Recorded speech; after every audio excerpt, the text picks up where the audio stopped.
In 1880, the average life expectancy in England is 41 years. Not because people died young so much as because so many children never made it past 5. The infant mortality rate is so high that some families do not name a baby until it has survived its first winter. Think about that as you settle in tonight. The world you're about to enter is not the romanticized version from television period dramas. It is harder, quieter, and stranger than that. And it is also, in its own way, deeply, deeply ordinary. The room is cold, not the polite chill of a modern bedroom with the window left open. Properly cold, the kind that has settled into the plaster overnight and will not shift until mid-morning at the earliest. You're lying on a mattress stuffed with horsehair. It does not give the way a modern mattress gives. It holds its shape against you, and you have learned over the years to sleep around its ridges rather than fight them. The sheets smell faintly of the lavender your wife dried last August and tucked into the linen press, and beneath that something older. The particular smell of a house that has been breathing the same air for decades. A clock ticks somewhere on the landing. You can hear it through the floorboards. It has a deliberate sound, each tick a small declaration, like someone pacing. You have slept to that sound your whole life, and you would not sleep without it now. Outside, the street is not yet awake. A cart horse shifts its weight in the yard 2 houses down. A door creaks on its hinges. Your neighbour, Mr. Parks, leaving for the ironworks at 5:15. Same as every morning for the last 11 years. You know his footsteps the way you know your own. You know the particular weight of him on the cobblestones, the way his left boot lands heavier than his right. The year is 1880. Queen Victoria has been on the throne for 43 years. The British Empire covers roughly a quarter of the Earth's land surface. Parliament is debating Irish Home Rule. In London, electric streetlights are just beginning to appear on certain roads, a novelty that draws small crowds of people who stand beneath them in the evening, blinking upward in polite bewilderment. None of that reaches you here. What reaches you is the cold, and the clock, and the sound of Mr. Parker's uneven footsteps fading down the street. You close your eyes again. The day is not quite ready for you yet. England, 1880. The England you live in is not one England. It is several, layered on top of one another like the strata of old sandstone. The England of the great cities, the England of market towns, the England of the countryside, and beneath all of them, the older England that refuses to be modernised, that still measures distances in furlongs and still knows the name of every field. You're not wealthy, you're not destitute. You occupy that vast and largely invisible middle ground that historians would later struggle to categorise. You are working, you are respectable, you are careful with money in the way that people are careful with money, when they have just enough and know what it would mean to have less. There is a word your grandmother used, comfortable. Not rich, comfortable, as in, we have enough, and we do not speak of it. The town around you has changed faster in the last 30 years than in the previous 300.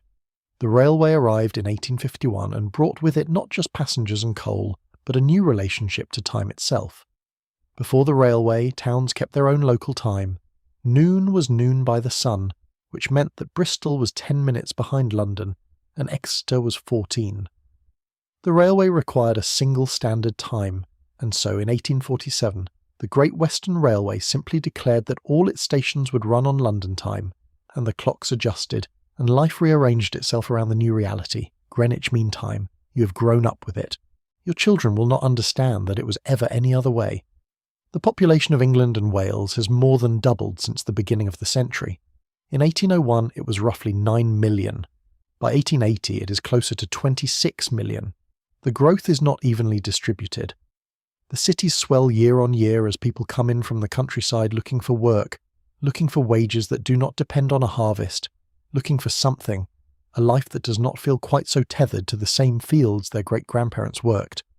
The towns accommodate them as best they can, which is not always well. Your street is older than the railway. The houses were built in the 1820s by a local speculative builder whose name appears on a stone plaque near the corner, but whom nobody now remembers. The brick has darkened with 40 years of coal smoke. Every house has a chimney stack, and every chimney stack contributes to the particular atmosphere of a Victorian English town in winter. Not the clean cold of open country air, but something thicker with a taste to it. You stopped noticing it years ago. Visitors from the countryside still mention it. The newspapers in 1880 are full of Gladstone. The Liberal Party won a landslide election this year, and William Ewart Gladstone, 4 times Prime Minister, a man of fierce moral conviction and exhausting productivity, has returned to government with strong opinions about Ireland, about Egypt, about the fiscal responsibilities of empire. You follow politics the way most people follow politics, with a moderate interest that sharpens at election time and then subsides again into the general business of living. You voted in June. You will not think much about it again until something happens that requires you to. What you think about is more immediate. Whether the coalman can be trusted to deliver a full hundredweight, or whether he has taken to skimping on the measure again. Whether the roof needs attending before winter properly sets in. There is a slipped tile on the back kitchen that your wife has been asking about since September. Whether your eldest will manage to pass his examinations at the national school, which would open certain possibilities that you're careful not to speak about too loudly, in case they come to nothing. Small concerns. The weight of a life, distributed in small concerns. This is 1880. The world is very large and mostly invisible. Your world is this street, this town, this house. It is a good world. It is enough. Before the house wakes, the alarm is not a clock. It is your body. You have been waking at 5:30 for so long that the habit has become biological. Something in your blood knows the time before your mind catches up. You surface from sleep not all at once, but in stages, the way a boat rises on a slow tide. First the sounds return. The clock on the landing, the coal settling in the grate 2 floors below where your wife has already been up to bank the kitchen fire, the distant percussion of the ironworks starting their morning shift. The bedroom is dark, not dim, dark, the thick opaque dark of a room without gas lighting, with curtains that your wife made herself from a heavy wool that admits nothing. You do not need light yet. You have dressed in this room in the dark so many times that your hands know the sequence without instruction. There is a cold comfort in that. The familiar done in the familiar order. Your washing things are on the stand beside the window, a ceramic basin painted with a pattern of blue irises that has been in your wife's family since before you married, and a matching jug that you fill each evening before bed so that the water has a chance to reach room temperature overnight. It has not reached room temperature. It is cold in a way that contracts the muscles of your face the moment it touches your skin. You splash it on, rub it in, reach for the towel that hangs on the rail. The towel is thick cotton, boiled white, slightly stiff from the mangle. There is a right way and a wrong way to use a mangle, and Mrs. Parks next door has never fully grasped the difference. But your wife has, and the result is towels that are clean and firm and slightly abraded in a way that wakes you up faster than the cold water. Shaving is a Tuesday and Saturday practice. Today is Wednesday, so you do not. The razor lives in a leather roll on the shelf above the basin. A good Sheffield razor, a wedding gift from your father-in-law, who believed that a man's shaving equipment said something about his character. You have used it for 11 years without chipping the blade, which may or may not confirm his theory. You run your thumb along your jaw, assess the situation, decide it can wait until Saturday. Dressing takes longer than you would expect if you had never done it. Victorians, though you do not call yourself that. That is a word that will be applied to you later by people looking back. Victorians layer. You begin with a flannel undershirt that has been warmed slightly against the side of the grate. A small courtesy your wife performs without being asked. The shirt hanging on a hook where the warmth of the coals can reach it. Over that, a cotton shirt with a collar that buttons separately, stiff from the laundress who does your collars on Thursdays for 2p each. You have 7 collars. This is considered respectable. The collar stud is a small thing. It is also, on many mornings, the most irritating part of the day. It should take seconds. It takes longer, and the stud resistant, the buttonhole slightly too small, your fingers not quite warm enough for fine work. You have learned not to swear during this process on the grounds that one of the children might be on the landing. You press your jaw together and work at it steadily, and after a moment it gives. Trousers of a dark woolen tweed, kept in shape by being folded precisely and placed beneath the mattress each night. A technique your mother taught you, and which you have never seen reason to abandon. A waistcoat over the shirt, 4 buttons, a small watch pocket on the right side. The watch is silver, purchased second-hand from a jeweller in the market square on the occasion of your promotion to head clerk. It keeps good time. You wind it each morning before putting it on, a brief, precise ritual, the stem turning with a light ratchet click until the resistance tells you it is done. You sit on the edge of the bed to put on your boots. The boots are black leather, ankle height with 7 eyelets aside. You bought them 3 years ago and have had them resoled twice. A good boot resoled is a better investment than a cheap boot replaced.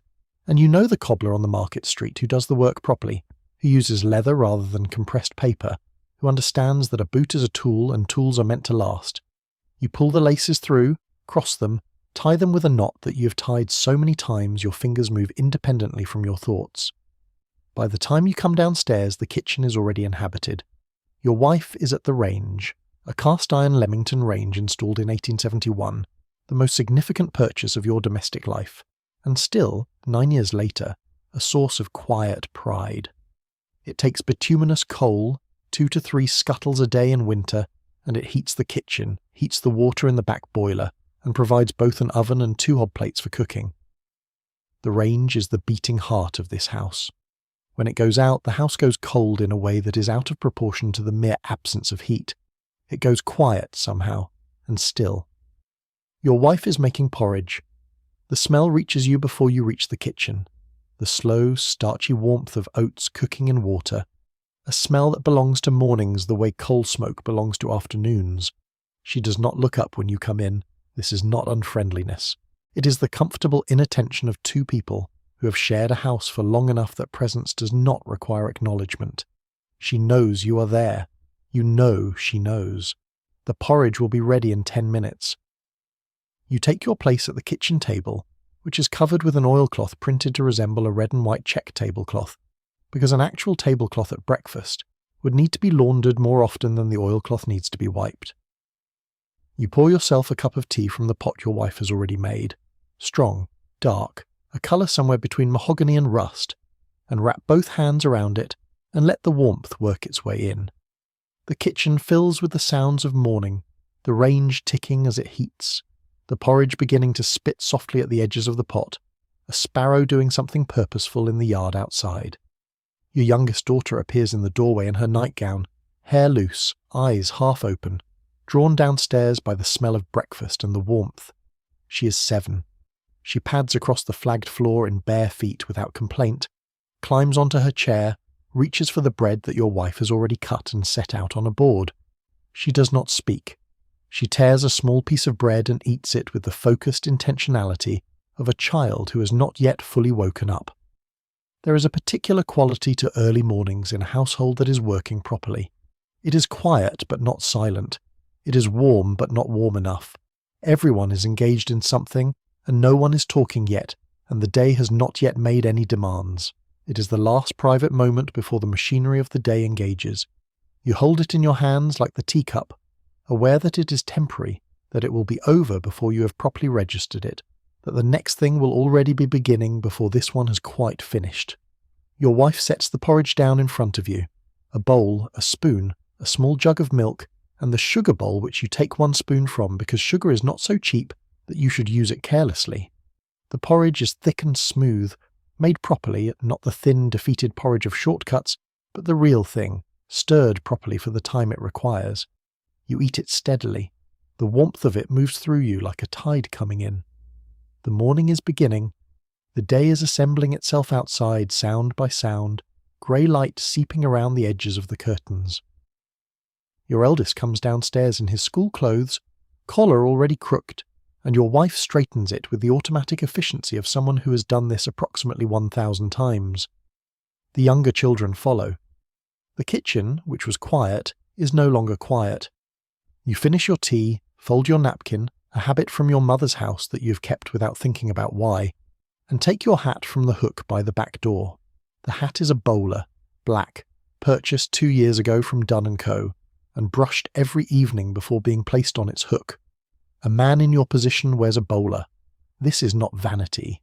It is a kind of signal, legible to anyone who knows how to read it, which in 1880 is almost everyone. You step out into the morning, and the morning receives you. The air tastes of coal smoke and something colder underneath. The smell of a town that has been breathing all night and is now exhaling into the day. The cobblestones are dark with yesterday's rain.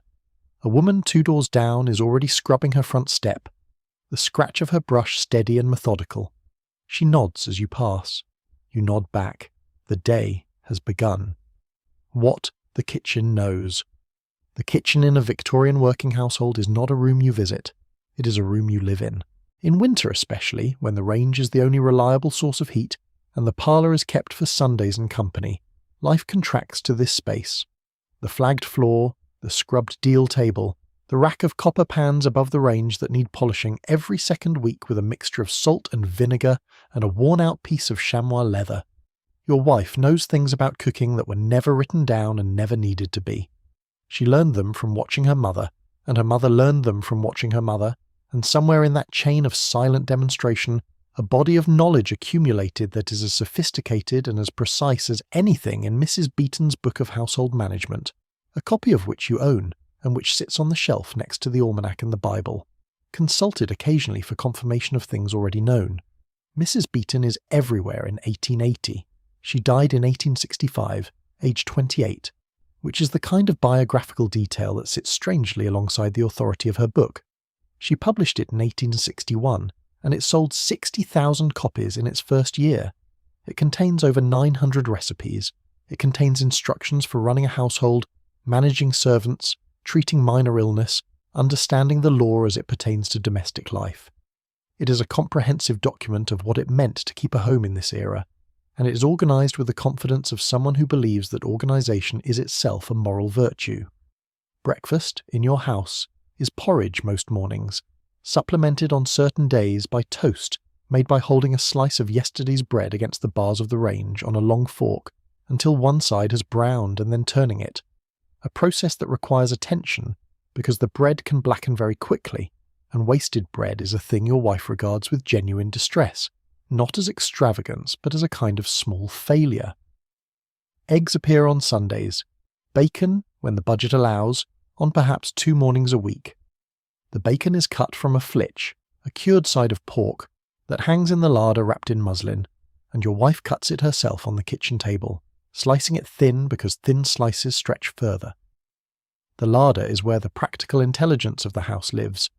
It is a small room off the kitchen, north-facing, with a marble shelf at waist height and a terracotta floor that stays cooler than the kitchen by perhaps 10 degrees in summer. There is no refrigeration. There is not yet any domestic refrigeration available in England. Instead, there is the marble shelf, the north-facing wall, the thick stone floor, and your wife's judgment about how long things will keep, and in what conditions and in what order they should be used. She buys provisions twice weekly at the market, Tuesdays and Fridays, and once weekly from the various tradespeople who call at the back door with their baskets and their fixed prices, and their news from the other houses on the street. The baker calls on Monday, Wednesday and Friday. The fishmonger calls on Thursday. The greengrocer sends his boy around on Saturdays. The milkman comes daily with a churn and ladles it out into your jug. Full cream, not skimmed, because your wife has views on skimmed milk that she has expressed on multiple occasions. The main meal of the day is in the middle of it, at around 1 o'clock. This is the structure of the working day. Your wife cooks the main meal for the time when you and the children are home, which in the case of the children means the hour break from the national school, and in your case means the walk back from the counting house where you work, which takes 11 minutes at a steady pace or 8 if you're late. The meal is hot and filling and built around whatever is cheapest and most plentiful that week. In October, this means root vegetables.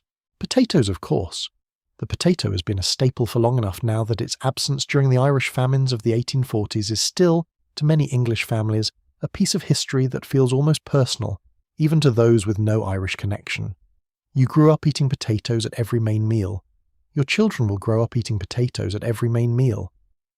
Alongside the potatoes, parsnips roasted in a little fat, carrots boiled to softness, perhaps a turnip mashed with butter and salt. If there is meat, it is a modest amount, a piece of belly pork, a lamb neck chop, half a chicken distributed across 5 plates, treated more as flavouring than as the centrepiece it would be in a wealthier household. A neck of mutton will make a stew that lasts 3 days if managed carefully, and your wife manages it carefully. There is a dish your wife makes on Mondays with the remains of Sunday's joint. A hash, technically, though she does not call it that.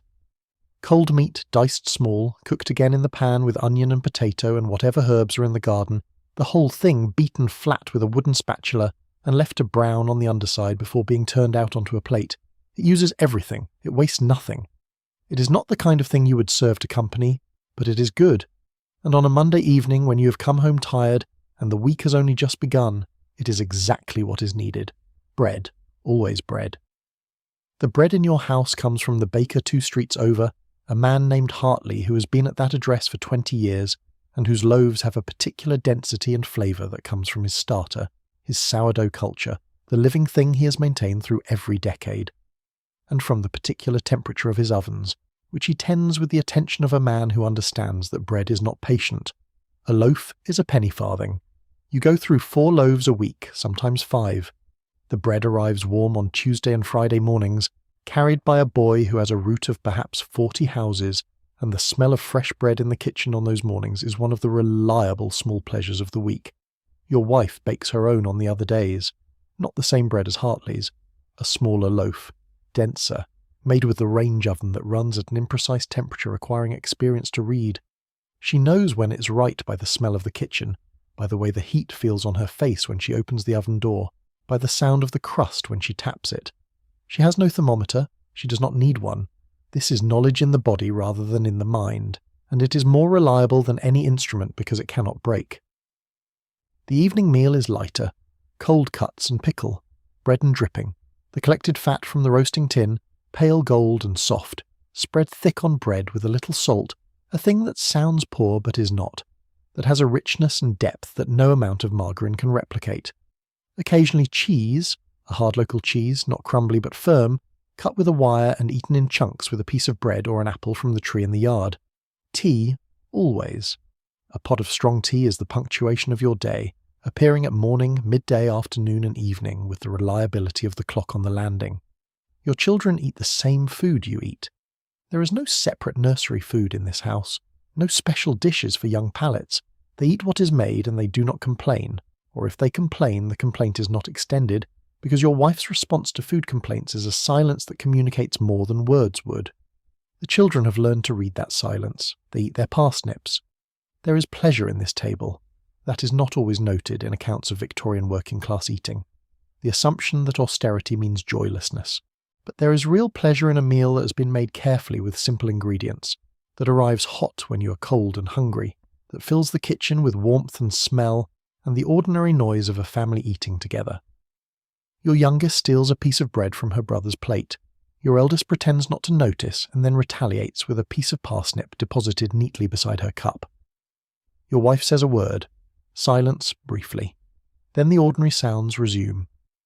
After the evening meal, the kitchen is restored.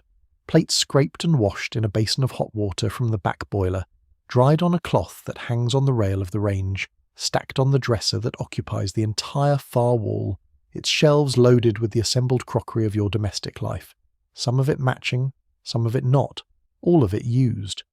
The pots are rinsed and hung back on their hooks. The oilcloth is wiped down, the range is checked, the damper adjusted to keep the fire in overnight at a low steady burn that will not go out, but will not eat the coal either. Your wife sits down at the kitchen table when this is done. For the first time in 12 hours she is still. She pours herself a cup of tea from what is left in the pot. It will be strong now, almost thick, the kind of tea that has been steeping since mid-afternoon. And she drinks it without ceremony, looking at nothing in particular, or at something that is not in the kitchen at all. You do not disturb this.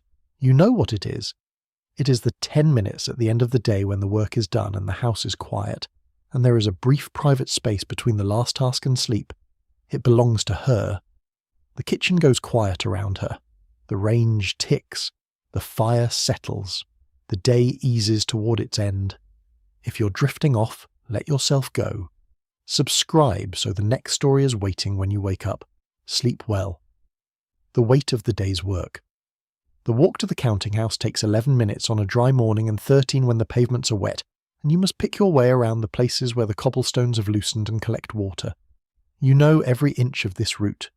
You have walked it on winter mornings when the cold sat in your chest like a stone, and on summer mornings when the air was warm before 7 and the baker's window already had bread set out, and on a particular morning 3 years ago when it rained so hard that the gutters ran like rivers, and you arrived at the office with your trouser legs dark to the knee, and sat at your desk steaming gently until the grate drove the damp out of you. The counting house is on the upper floor of a merchant premises that imports and distributes wool cloth.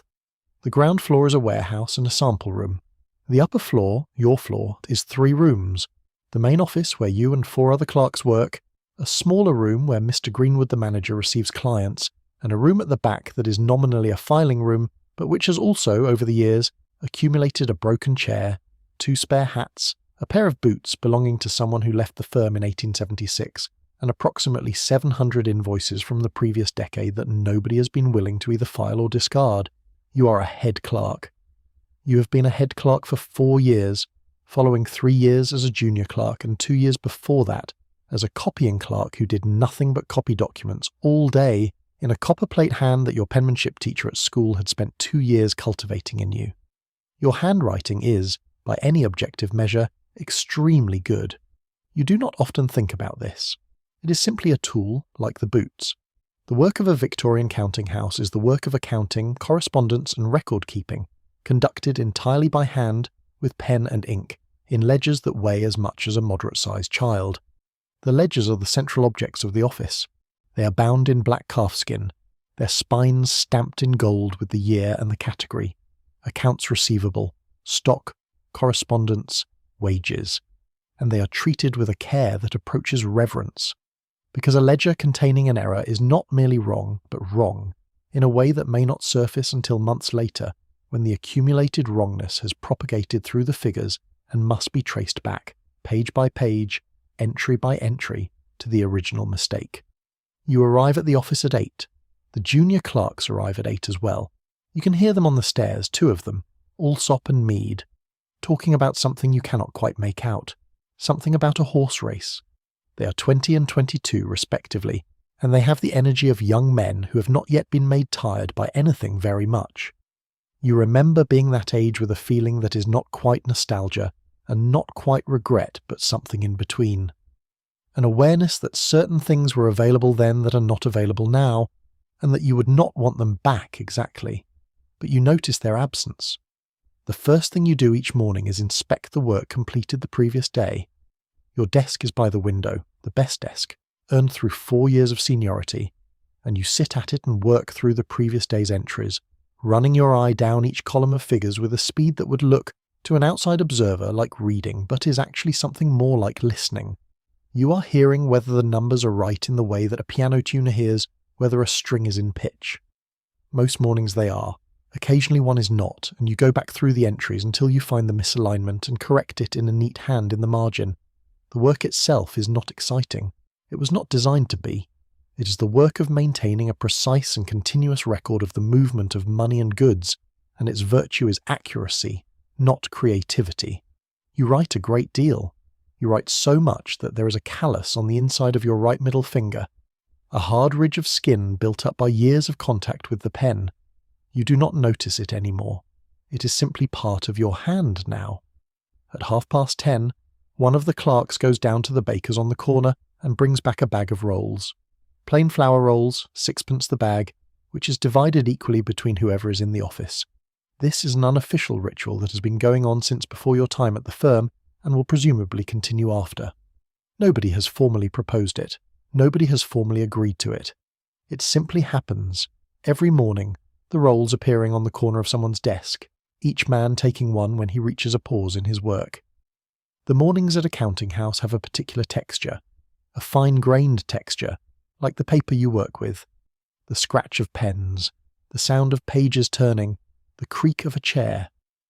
Mr. Greenwood occasionally coughs in his room, a small dry cough that sounds the same whether he is unwell or merely clearing his throat, so that after 2 years you have stopped trying to interpret it.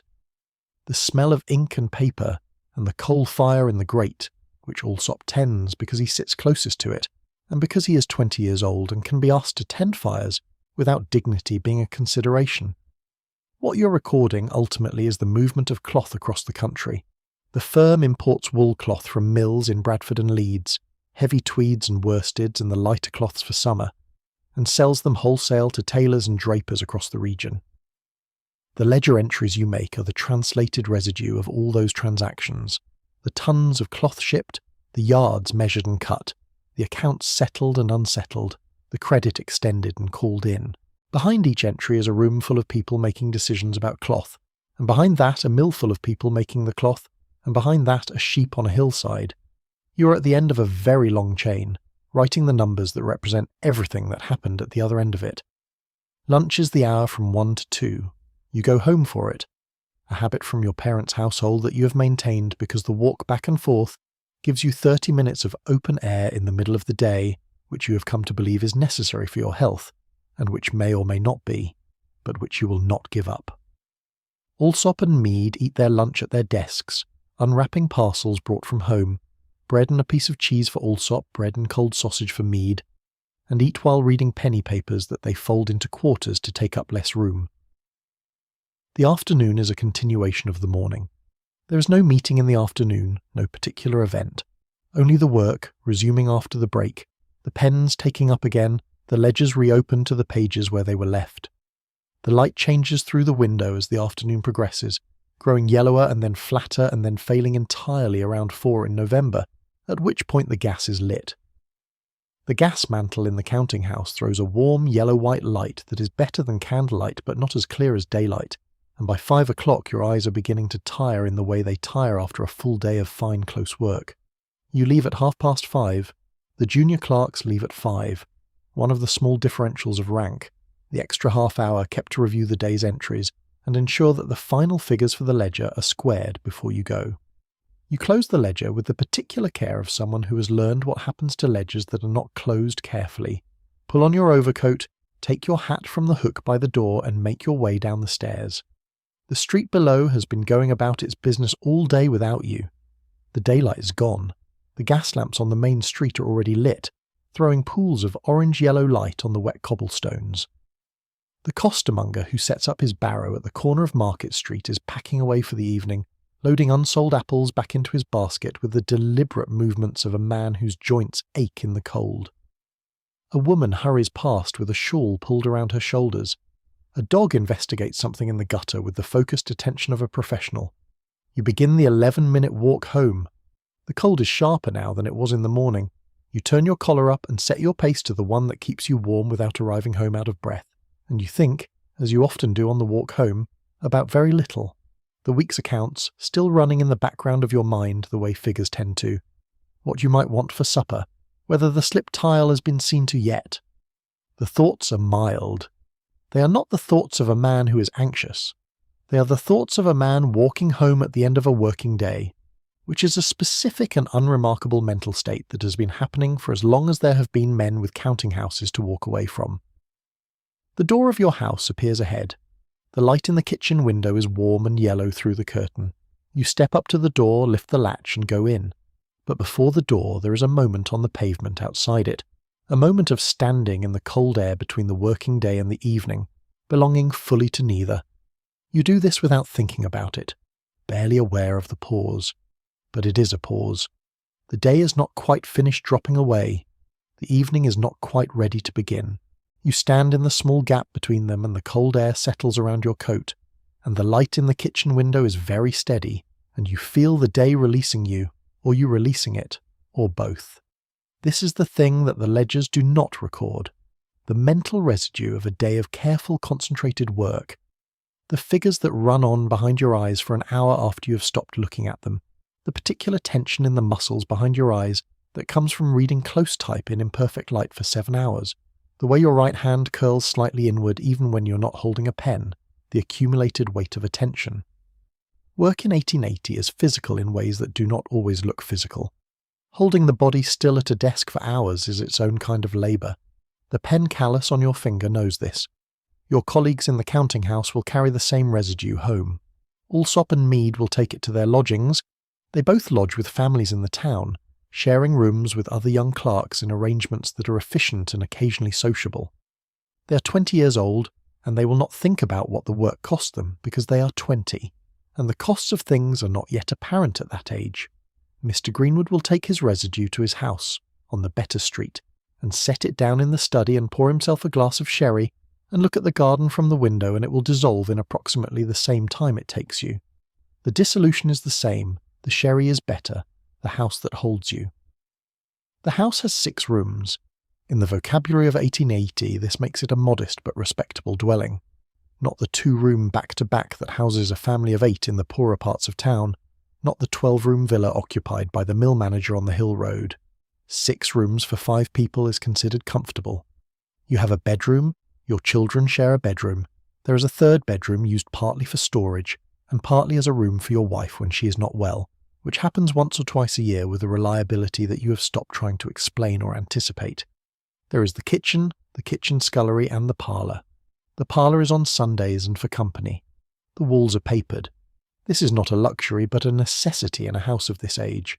The plaster underneath is old and cracked, and the wallpaper covers the cracks and also prevents the worst of the drafts that otherwise move through the walls like something alive.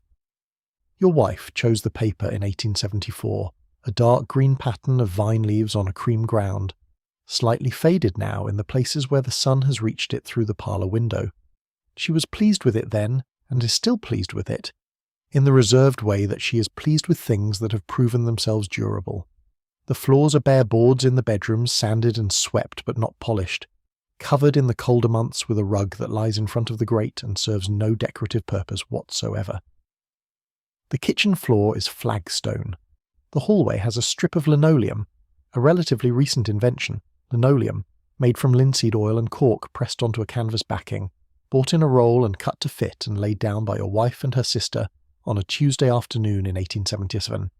A dark brown colour with a repeating geometric pattern that shows the dirt less than the previous arrangement, which was bare boards that took forever to clean. Heating is a serious business. Coal is the fuel of the household, Welsh steam coal, bought from the merchant on Station Road in loads of 100 a weight, which is stored in the coal hole under the front step. A small cave of a room accessed via a pair of iron doors in the pavement. The coalman comes with his sack, and his face blackened above the jawline, and he tips the sack into the coal hole through a small hatch at street level, and the coal rattles down and settles, and the sound of it is a winter sound, a sound that means the house is provisioned and ready. The range in the kitchen heats the kitchen. The parlour has a grate that is laid and lit on Sundays and when there is company. The bedrooms are unheated unless someone is ill, in which case a small portable iron grate is brought up, and a modest fire lit, the kind of fire that takes the worst of the cold off, but does not make the room warm, merely less cold, which in practice is sufficient. The children's bedroom in winter is cold enough that the washing water in their basin sometimes has a thin skin of ice across it in the morning, which your eldest refers to as the ice situation, in a tone of studied resignation that he must have learned from you. Lighting. In 1880 you have gas. The gas pipes were laid in your street in 1858, and the monthly gas bill for the house is somewhere between 4 and 6 shillings depending on the season. More in winter when the days are short and the lamps are burning from mid-afternoon. Less in summer when the long evenings mean the gas is barely needed until 9 or 10. Each room except the scullery has a gas fitting on the wall, a brass bracket with a mantle, a fragile mesh sock of cotton impregnated with thorium and cerium compounds that glows white hot in the flame and must be handled with care because it disintegrates at the touch. A new mantle costs a penny. You keep 4 spares in the drawer of the kitchen dresser.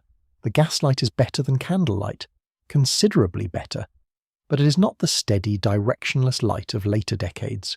It is a living light, slightly trembling, with a warmth to its colour that shifts the room toward the amber end of the spectrum. Reading by gaslight is possible and comfortable. It does something flattering to faces, which may account in part for the reputation of Victorian evenings as romantic. The shadows are softer, the edges of the room dissolve a little. The effect is intimate in a way that clear bright light is not. The parlour is the room that company sees. This is its function. It contains the best furniture. A horsehair sofa upholstered in dark green rep fabric, 2 armchairs of the same, a gate-leg table that folds to half its size when not in use, a mantelpiece with a black marble clock that was a wedding present, and a pair of Staffordshire dogs that were your wife's mother's and which your wife has a complicated relationship with, keeping them because they were her mother's and dusting them with a precision that suggests both care and mild exasperation. The mantelpiece is a Victorian shrine, not religious, secular, domestic, the place where the significant objects of a household are displayed, where the visiting cards left by callers are arranged, where the clock stands. Yours has, in addition to the clock and the dogs, a small photograph of your wedding in an oval frame, taken by a photographer in the market square, a piece of malachite that your brother brought back from somewhere, and which you like for its green and cannot explain why. A small pot of spills, twists of paper used to carry a flame from the gaslight to the pipe or the candle, which your wife replenishes when they run out without ever drawing attention to the fact that she has done it. The furniture in the main bedroom is heavier and darker than anything a modern eye would choose for a sleeping room. The wardrobe is a substantial mahogany piece, floor to ceiling, with a beveled mirror on one door that has a slight ripple in its surface that distorts your reflection minimally but noticeably, your face slightly narrower in the glass than in life, which you have decided to take as flattering. The bed is iron, painted black, with a brass finial at each corner. The mattress is horsehair over a wool underpad. The bedding is heavy, cotton sheets, a wool blanket, a bolster at the top, and a smaller pillow each side. The scullery is where the practical work of the house happens. The washing, the preparation of vegetables, the preservation of food in season. Your wife has a copper in the scullery for boiling laundry, a large oval tub built into a brick base with a firebox underneath, and on Mondays it is lit at 6 in the morning and the laundry is boiled, wrung through the mangle, a cast-iron frame with 2 wooden rollers turned by a handle, and hung to dry in the yard if the weather allows it, and in the kitchen if it does not. The Monday kitchen smells of wet cloth and steam and the particular sharpness of washing soda. Every surface in this house is attended to. The front step is whitened with hearthstone every Monday morning, a block of soft limestone rubbed on the wet step until it dries white, a signal of domestic virtue that your neighbours observe and reciprocate. The windows are cleaned with vinegar and newspaper. The range is blacked every Friday, with a block of lead-based graphite paste, rubbed into the iron surface with a soft brush until it gleams. The brass door furniture, the letterbox, the knocker, is polished with brasso, a product that arrived in 1905, but whose precursors, mixtures of fine, abrasive and acid, have been applied to brass objects for decades before that. Your house smells of itself, coal smoke and cooking, and the particular smell of aged plaster and old wood, and the lavender in the linen press, and underneath all of it something you cannot name. The smell of a house that has been lived in, that has absorbed years of meals and fires and the warm emanations of sleeping bodies, that has a history in its walls that any building occupied long enough acquires. You did not grow up in this house. You have lived here for 12 years. It is yours now in the way that time makes things yours, through accumulated presence, through the layering of ordinary days. At night, the house settles. This is not a metaphor. It is a literal process, the timbers contracting slightly as the temperature falls, producing a sequence of sounds that you have catalogued over 12 years of habitation. The creak from the landing is the middle board. The click from the kitchen is the range cooling. The low groan from the back wall, on cold nights only, is something in the brickwork that you have never fully identified but which has not yet led to any visible structural problem and which you choose to interpret as benign. The house at night is the house at its most itself. The surface is still, the fires banked low, the gas off, the rooms going dark and quiet one by one as the household retreats to bed. This is when you can feel the age of it most clearly. The walls are 60 years old. The beams above the kitchen ceiling are older. Somewhere in the brickwork are traces of every family who lived here before you, the coal dust of their fires, the residue of their cooking, the small marks of their tenancy. You are not sentimental about this, but you are aware of it.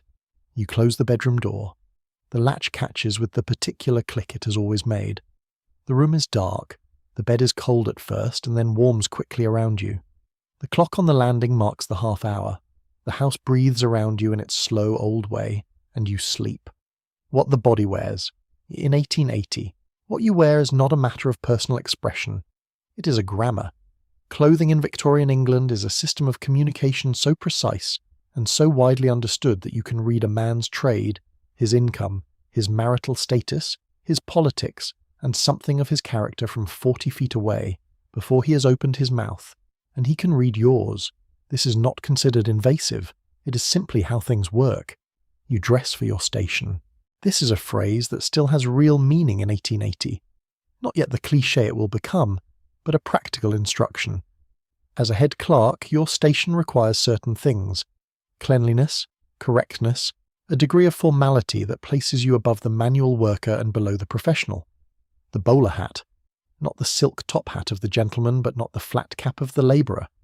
The dark wool suit, not tailored but well made and well kept. The white collar, separate and clean, changed on a schedule that your income allows, 3 times a week in your case, which is respectable. Your suit is made of a dark grey wool tweed, purchased 3 years ago from a draper in the town who keeps a range of ready-made garments alongside his bolt cloth. Ready-made clothing has been available for roughly 30 years.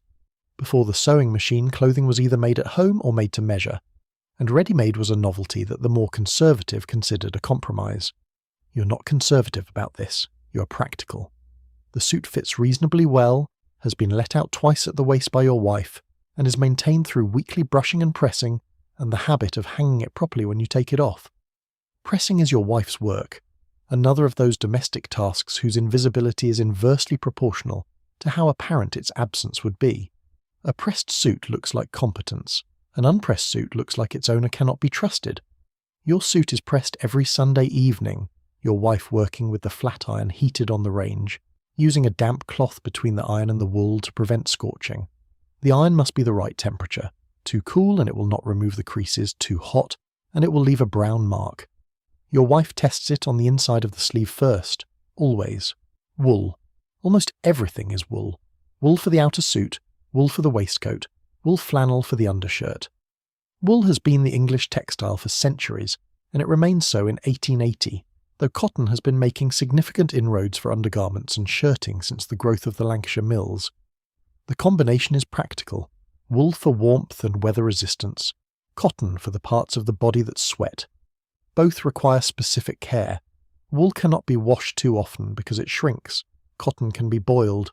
Your wife's dress is more complex and more labour-intensive than yours. This is a consistent feature of Victorian women's clothing that Mrs. Beeton and the fashion columns of the ladies' magazines do not quite acknowledge directly. That the clothing considered appropriate for a woman in this era requires a significant amount of daily effort, both to put on and to maintain, and that this effort falls to the woman herself unless she has a lady's maid, which your wife does not. She wears a corset. Not the extreme wasp-waisted corset of fashion illustration, but a practical, moderately boned garment that provides back support as much as shaping. The kind worn by working women who need to move freely, but who also cannot appear in public without the correct silhouette. The corset laces at the back, which means it cannot be done up alone without some effort, and cannot be done up to full tightness alone at all. You are recruited for this task on formal occasions. On ordinary mornings she manages the procedure herself with the ease of long practice, hooking the busk, the front opening of steel or bone, and then adjusting the lacing through a system of loops that allows the tension to be distributed without assistance. Over the corset, a bodice, a skirt, a petticoat. The petticoat has reduced considerably from the enormous crinoline skirts of the 1860s, which required steel cage underskirts that could be 4 or 5 feet in diameter, and which, while they distributed the weight of fabric more efficiently than petticoats, had a tendency to be caught by the wind in ways that were not always convenient. The bustle is currently fashionable, a pad or small frame worn at the back of the waist to give the skirt a distinctive rear projection, though your wife's version of the bustle is, like her version of most fashion, a practical interpretation rather than a complete adoption. Her working dress is dark, navy, bottle green, a deep burgundy on Sundays, and made of wool or wool blended with cotton, chosen for durability rather than fashionability.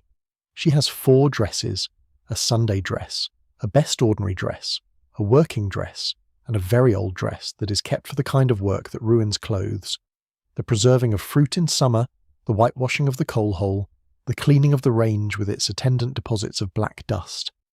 The hierarchy of dresses is rigid and never departed from. Children's clothing in 1880 is, by any later standard, elaborate. Small boys until roughly 5 or 6 are dressed in versions of what girls wear, dresses, pinafores, long stockings, which shocks modern sensibility but is entirely practical in an era before disposable nappies and running water, when a dress can be lifted for toilet purposes more easily than any trouser arrangement yet devised. After 5 or 6, boys are breeched, put into trousers, an event that is noted, sometimes celebrated, always remarked upon. Your youngest son went through this transition last year at age 5.5, and regarded his first pair of corduroy trousers with the combination of pride and slight bewilderment that characterizes most of life's significant transitions. The care of clothes is ongoing. Sunday evening is brushing evening. Every garment that has been worn during the week laid out and gone over with a stiff brush to remove surface dust and lint and the accumulated debris of daily life. Suits are brushed along the nap, not against it. Wool absorbs smell and must be aired as well as brushed. Hung in a current of air, not in a wardrobe, for as long as the weather allows. Stains are addressed immediately. A drop of water for water-based stains, a little white spirit for grease, salt for wine if wine was something that was regularly spilled in this household, which it is not because wine is not regularly consumed. Shoes matter. The cobbler on the market street maintains your boots, and the boots of at least a dozen other households on your street, knows the particular wear pattern of each pair, knows which soles need reinforcing, knows who treats their footwear well and who does not. He resoled your boots last spring and noted with professional approval that the uppers were in good condition, that you kept them blacked and the leather supple with dubbin, a mixture of tallow and wax that you apply with a cloth, and then buff to a dull shine that is not as bright as patent leather, but is appropriate for a man in your position, which is not a position that calls for patent leather. There is a shop in town that sells ready-made clothing, a draper's that has expanded into the cheaper end of the men's outfitting trade, selling suits at prices that undercut the bespoke tailors considerably. The quality is not what you would choose for a best suit, but for everyday working wear it is adequate, and the prices are falling year on year as the machinery of the textile industry becomes more efficient. Something is happening in the clothing trade in 1880 that nobody is quite naming yet, a slow democratization of dress, driven by machinery and rail distribution and falling prices, that will over the next few decades make it increasingly difficult to read a man's income from his clothes alone. But that is later. Now, in 1880, the grammar is still legible. You put on your coat and your bowler, and you walk through the town and you are readable. Your income, your trade, your respectability visible to anyone who knows how to look. And almost everyone knows how to look. This is the Victorian social contract, expressed through cloth. Show what you are. Be what you show. The street is a constant silent conversation between people saying, in the language of wool and cotton and leather, exactly who they are and where they stand. Your wife, pinning on her hat before going out to the market, catches your eye in the hallway mirror. She adjusts the pin, a long steel hat pin with a glass pearl head, through the brim of the hat and the coil of her hair, and does not look at her reflection for longer than is necessary. She does not need to. She knows what she looks like. She knows what she intends to look like. The hat is on straight. The day can begin. Clothes, in the end, are armour. Not against the cold exactly, though that too, but against the judgments of a society that judges continuously, and on appearance first. You wear yours with the unself-consciousness of someone who has never questioned the system, who was dressed in this grammar from childhood and absorbed it as simply the way things are. You are comfortable in your clothes, they fit your life the way the life fits you. Not perfectly, but well enough, worn smooth in all the right places. If you're drifting off, let yourself go. Subscribe so the next story is waiting when you wake up. Sleep well. The world of the children. You have 3 children. This is, by the standards of your neighbourhood, a small family. The family 3 doors up, the Holidays, have 7 children, the youngest of whom appeared last February with a matter-of-factness that suggested the Holidays had ceased to find the process of producing children remarkable. The family at the far end of the street lost 2 children to scarlet fever in 1876, which left them with 3 living out of 5 born, and which is a ratio that many families in 1880 would recognise as something close to ordinary. Your 3 children are Thomas, aged 12, who attends the national school and has opinions about things that he expresses carefully, watching your face for the response. Eleanor, aged 9, who does not watch your face for anything and states her opinions as facts, which you find both exasperating and quietly admirable. And Margaret, aged 7, who is conducting a sustained investigation into the nature of the world that takes the form of asking questions about everything, questions that are sometimes answerable and sometimes not, and who treats the unanswerable ones with philosophical equanimity. Thomas will leave school at 13. This is the expectation, not a disappointment, not a failure, simply what happens. The Education Act of 1870 made elementary schooling available to all children between 5 and 13, and the Act of 1876 made attendance compulsory. Before 1870, schooling depended entirely on what a family could afford and what was available locally. Your own father paid twopence a week for you to attend a dame school, run by a widow who taught reading and basic arithmetic, and kept excellent order with a birch switch she never actually used. You learned to read in that room. You consider this the most important thing that ever happened to you. Thomas attends the National School on Devonshire Street. The school was built in 1855, a solid brick building with high windows designed to let in light without allowing the pupils to look out of them, which says something about the educational philosophy of 1855 that the builders did not intend to say, but which you have noted. There are 62 children in Thomas's class. The teacher, Mr. Howarth, manages them with a combination of firm routine and occasional deployment of the cane. Not frequently, your son reports, and never without reason by the standards of 1880 educational reason. Thomas is learning reading, writing, arithmetic, some geography, some history, scripture. The curriculum is prescribed by the Education Department, assessed annually by a school inspector who arrives unannounced and examines pupils in the basic subjects, with the school's government grant depending on the results. This is the system called payment by results, introduced in 1862, and it has made teachers very focused on the basic subjects and somewhat less concerned with anything else. The singing lessons and the nature walks that the progressive educational pamphlets advocate are not things that Mr. Howarth has time for.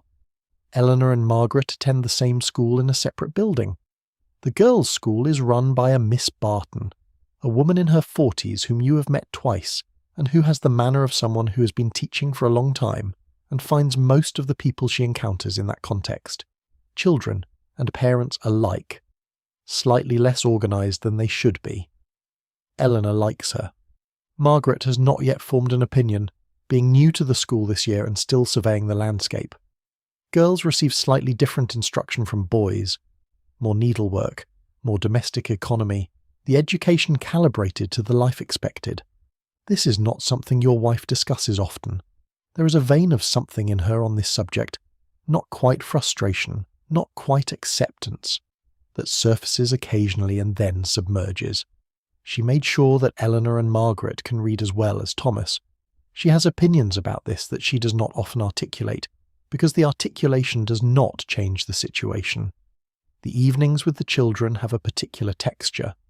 After the main meal, after the plates are cleared, there is a period between supper and bed when the family occupies the kitchen together.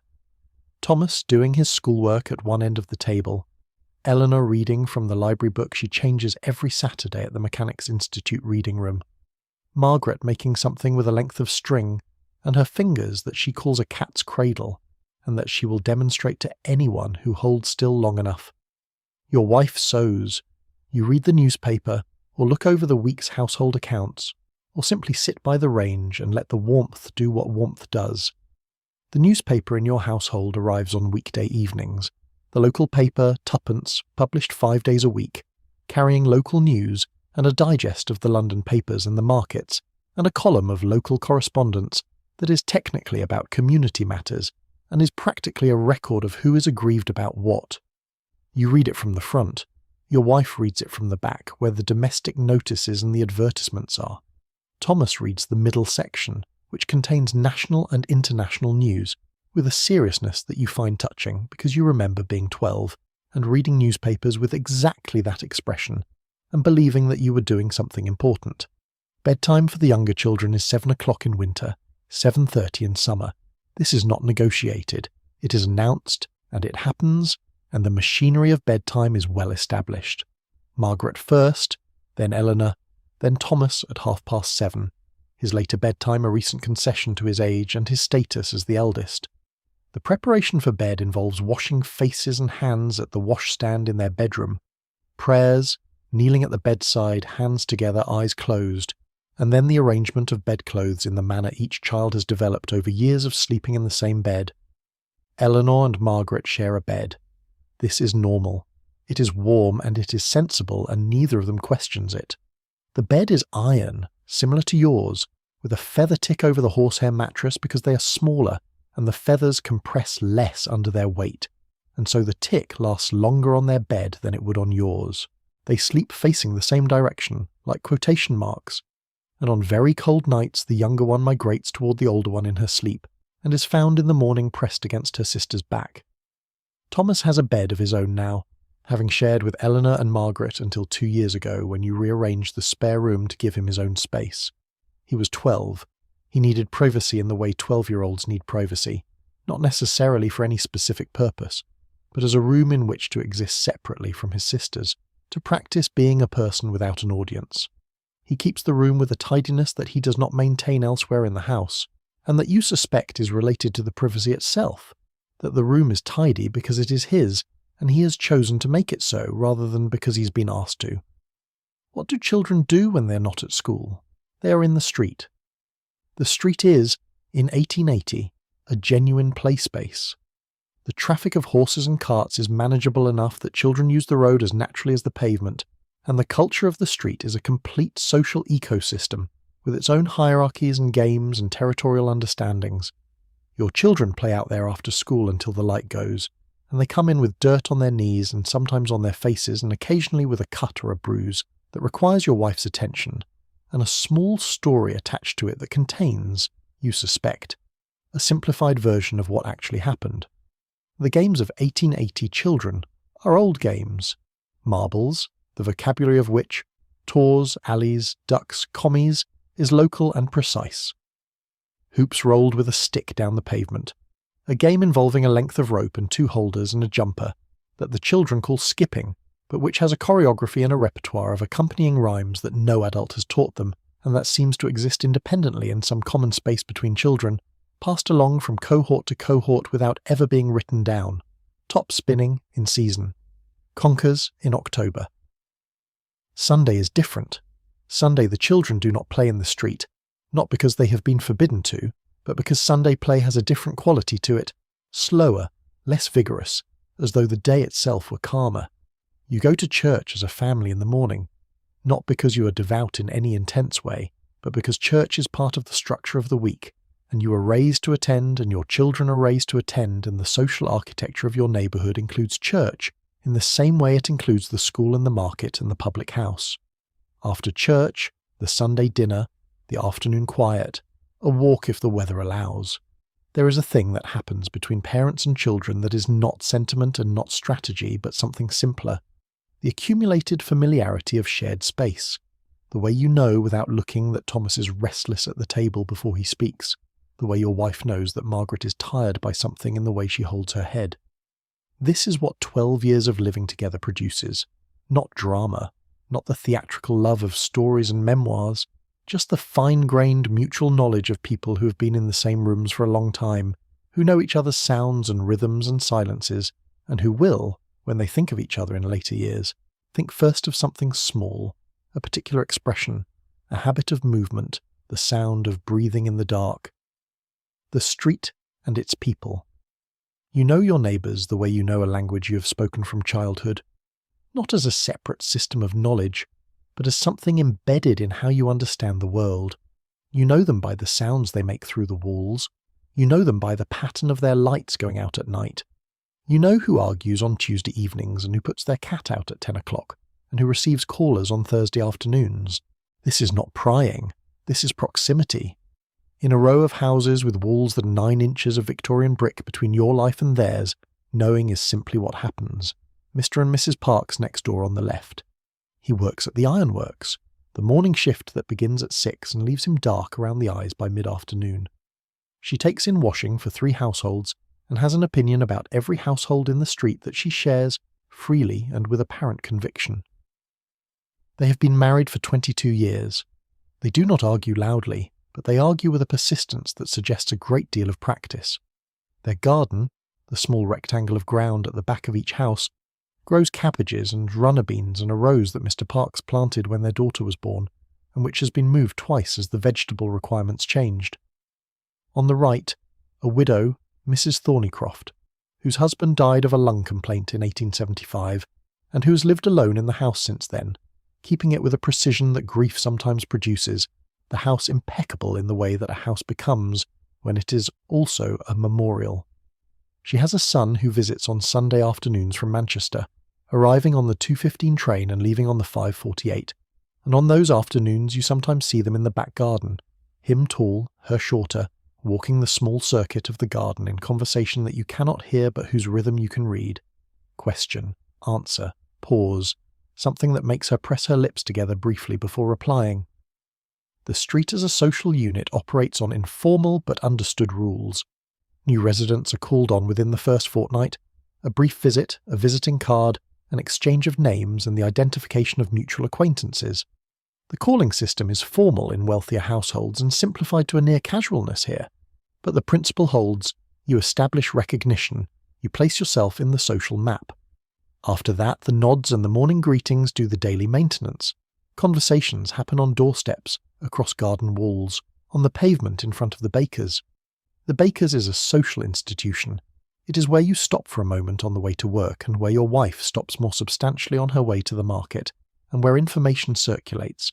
Not gossip exactly, or not only gossip, but the operational news of a community. Who has had the doctor in? Whose chimney needs seeing to? What happened at the ironworks on Thursday that all the men are being quiet about? News travels by word of mouth in a way that newspapers cannot replicate, because word of mouth carries nuance. The slight hesitation before a name, the particular way the baker's wife looks at the ceiling when asked a direct question. Your social life, in the organised sense, centres on three things: the church, the Mechanics' Institute, which has a reading room and a lecture series and a small but good library and occasional concerts, and which represents the Victorian self-improvement tradition in its most functional form, and the public house, once a fortnight, on a Friday evening, with a small group of men from the street and the office who meet at the Bell and Crown, and spend an hour or two in a kind of conversation that has no purpose beyond itself. Not networking, not business, not the solving of problems, but the simple pleasure of being among people who know you and requiring nothing from each other except company. Your church is St. Margaret's, a Victorian Gothic building erected in 1863 to serve the new housing developments that had spread up the hill from the town centre. The congregation is roughly your class: clerks, small tradespeople, a schoolteacher, a doctor, a solicitor who sits in the front pew with the expression of a man who has consulted for God on the matter and found him generally in agreement. The vicar is a small man in his 50s named Reverend Collier, who preaches with more kindness than fire, which suits the congregation. His sermons run to 40 minutes on Sundays and are received with the patient attention of people who consider church attendance a duty rather than an experience. The Mechanics' Institute matters more to you than the church, if you are being truthful about it. It was founded in 1843 for the educational improvement of working men, and it has since expanded its membership and its vision. There are now evening classes in bookkeeping, shorthand, technical drawing, English literature, natural history, and a course in French that is attended by 6 people and generally considered the social event of the week. The reading room is open from 10 in the morning until 9 at night, and it stocks 5 daily newspapers, 8 weekly papers, a selection of monthly journals, and 340 books, which you know because you looked it up in the annual report. You have used the library to read things you could not afford to buy. This is its primary function for most of the membership. The novels of George Eliot, which your wife read first and then recommended to you. A natural history of the British Isles that you worked through 1 chapter a week over a period of 6 months, and which gave you the vocabulary for things you had always noticed but never had names for. A history of the railway that felt very relevant to your own experience of the world it described. You read slowly and carefully, the way you were taught to read, which is the way that people read when they believe that what is on the page matters. The lecture series at the Mechanics' Institute brings to your town, on average once a month, a speaker from elsewhere, a university don discussing astronomy, a returning explorer, a politician making the rounds, a naturalist with a collection of specimens in glass cases who can talk for 2 hours about beetles with a passion that makes beetles seem genuinely important. These lectures cost 2pence to attend and are well subscribed. The audience asks questions at the end with the thoroughness of people who have been thinking about the subject for the entire lecture and are not going to leave until their question is answered. The Bell and Crown is a different kind of institution. Older than the Mechanics' Institute, older than the church building, rooted in the social life of the town in a way that predates Victorian improvement. The room you use, a back room called the smoke room, though the whole pub is smoky, has a fire and 3 tables and a degree of conversational license that the street and the workplace do not permit. Here opinions are expressed that would be edited elsewhere. Political opinions, complaints about employers, views on the municipal council and its decisions regarding drainage. The views are not always consistent and not always well informed, and not always worth the confidence with which they are delivered, but they are freely expressed, and there is a value in free expression that your society does not always honour and that these evenings provide. Beer at the Bell and Crown is 4p a pint for the ordinary bitter, which is the standard drink, a dark gold colour with a slight cloudiness that the landlord regards with professional indifference. You have 3 pints over the course of an evening. This is not considered immoderate. The temperance movement has been active in your town for 15 years, but its influence on Friday evenings at the Bell and Crown is limited to a slight self-consciousness when someone mentions it, quickly dissolved. The social life of your wife is conducted differently. It takes place in the interstices of the working day, in the market, on the doorstep, in the small afternoon visits that women of the neighbourhood make to one another's kitchens when the morning work is done and the afternoon work has not yet begun. It is not organised in the way that your Friday evening is organised. It has no fixed time and no fixed companions and no agenda. But it is consistent and it is important, and it carries the freight of mutual support in a way that your Friday evening does not quite reach. A friend who arrives in the afternoon has often been sent by her own instinct that something needs to be checked on, that a woman left too long with the cooking and the children and the accounts and the slipped tile on the back kitchen roof might need someone to sit across the table from her and drink a cup of tea and talk about something that has nothing to do with any of it. Your community extends in circles. First the street, then the parish, then the town. Beyond the town, the county, the country. Realms that you read about and vote within but do not inhabit directly. The meaningful circle is the first one. The 12 houses on each side of yours whose occupants you know by name, whose dogs you recognise, whose routines pattern your own. This is the community that would, in a crisis, bring a meal to your door. This is the community that would, in prosperity, ask you to mark the occasion with a raised glass and a brief sincere congratulation. It is limited. It is also, in its limitation, sufficient. It is what people have always had. It is what they have always needed. On summer evenings, when the light holds until 9 and the warmth lingers in the stone of the buildings, the street comes alive in a way that winter does not permit. Men sit on their front steps after supper. Children play in the road. Conversations cross the pavement without anyone having to leave their own doorway.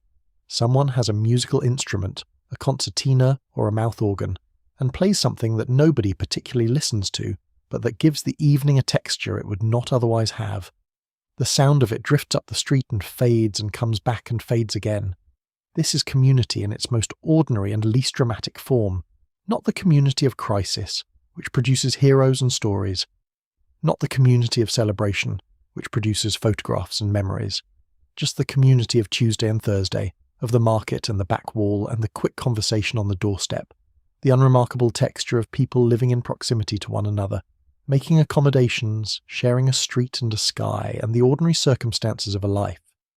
There are tensions, of course. No street is without them. A dispute about a fence line that has been active since before you moved to this street, and whose origins nobody can entirely reconstruct.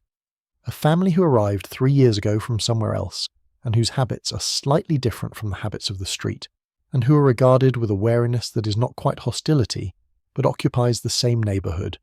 A man at the far end whose dog is insufficiently controlled, and whose awareness of this is insufficient. These tensions are managed through the social mechanisms that neighbourhoods develop over time, the careful avoidance, the rerouted conversation, the elaborate courtesy that substitutes for the warmth it resembles. You're not party to every tension. You're adjacent to some of them through your wife, who knows more about the street's interior weather than you do, and who reports on it with the detachment of a meteorologist. Here is the system moving in from the north. Here is the pressure differential. Here is what the barometer says about tomorrow. The children move through the street's tensions without noticing most of them, or noticing and not caring, or caring in the way that children care about things, intensely and briefly, and then not at all. Margaret plays with the daughter of the family from elsewhere. This is noted, or not noted, depending on the observer. The children are pragmatic diplomats. They make alliances based on proximity and shared interest in games, and the availability of open space, which does not follow the same lines that adult social distinctions follow, and is probably the better map of what matters. The body's small wars, you do not think about your health in the way that later generations will think about their health, as a managed project, a set of metrics to be monitored and optimized, a thing you actively maintain. You think about it the way you think about the weather, as something that happens to you that you cannot control very much, that you prepare for as best you can and respond to when it arrives. Health in 1880 is largely experienced as the absence of illness. When you are well, you do not dwell on it. When you are not, you deal with it. The doctor lives on the better end of the market street, in a house that is also his surgery, and his name is on a brass plate beside the door. Dr. Henry Fairweather, a man of about 50, trained at Edinburgh, who has been the neighbourhood's physician for 15 years. He is competent in a general way, knowledgeable about the conditions he sees regularly, and appropriately humble about the limits of what medicine can currently do. He knows that carbolic acid prevents infection. He knows that fresh air benefits the lungs. He knows that many of the remedies he was taught in Edinburgh have since been superseded, and he has updated his practice accordingly, which puts him slightly ahead of several of his colleagues. You go to the doctor when something has persisted long enough that it cannot be managed at home. The threshold for this is higher than it will be in later decades, not because you are careless about your health, but because the doctor charges for a visit, because most ordinary complaints resolve themselves given time and rest, and because the medicine available in 1880, while better than it was 50 years ago, is limited enough that the doctor often confirms what you already suspected and prescribes rest and compound remedies that cost more than the rest. The chemist is the first resort for minor illness, closer than the doctor, cheaper, and able to provide remedies for the most common conditions without a consultation.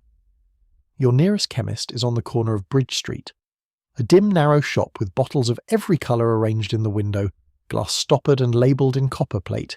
He keeps Dover's powder, a compound of opium and ipecacuanha for fever and colds, syrup of squill for coughs, magnesia for digestive complaints, tincture of iodine, carbolic soap, zinc ointment, and a shelf of patent medicines whose claims exceed what the chemist himself believes, but which his customers request by name, and which he stocks because they are profitable. Patent medicines. In 1880, the patent medicine trade is large and largely unregulated. Holloway's pills, which cure almost everything according to the tin. Mrs. Winslow's soothing syrup for teething children, which contains morphine and works with a reliability that the next century will not consider reassuring. Chlorodyne, a liquid compound of chloroform and morphia, available over the counter at the chemist's, used for coughs and diarrhoea, and sometimes for larger sorrows. The Victorian relationship with opium is complicated by the fact that nobody has fully separated it from the category of ordinary medicine. It is effective, it is available, it is used as a household remedy the way that later generations use paracetamol. Your household has a medicine chest. It is a wooden box about 12 inches by 8, with a hinged lid and a tray of compartments inside. It contains laudanum, which is tincture of opium in alcohol, oil of cloves for toothache, spirit of camphor, sal volatile, which is ammonium carbonate dissolved in water and used for faintness, rhubarb pills, a roll of adhesive plaster, and a small packet of quinine tablets, kept because quinine is understood to be useful in fever, and the use of it does not require a doctor. Your wife manages the medicine chest. She knows what each thing is for and the appropriate dose. She has looked things up in a medical encyclopedia that sits on the shelf with the almanac and Mrs. Beeton. Teeth are a separate matter, and a more immediately troubling one. In 1880, tooth decay is essentially universal, and dental care is limited. There are dentists. The profession has been organising itself since the Dentists Act of 1878, which created a register of qualified practitioners, but a visit to the dentist means one of two things: a filling if you are fortunate, an extraction if you are not. Fillings are done with amalgam, a mixture of mercury and silver, packed into the cavity and pressed flat with a small instrument. Extractions are done without general anaesthetic, with a local injection of cocaine solution if you are in a progressive practice, without anything if you are not. Your teeth are better than many of your neighbours because your mother insisted on tooth cleaning every morning, a habit you have maintained with a tooth powder of precipitated chalk and powdered orris root that you mix yourself and apply with a small brush. Your children clean their teeth because you have required it of them. Thomas regards this as an imposition. Eleanor regards it as a hygiene protocol and has shown an interest in the chemistry of the process that you suspect will go somewhere eventually. The fear in every household is the epidemic illnesses. Cholera killed 20,000 people in England in 1832, 30,000 in 1848, more than 10,000 in 1866.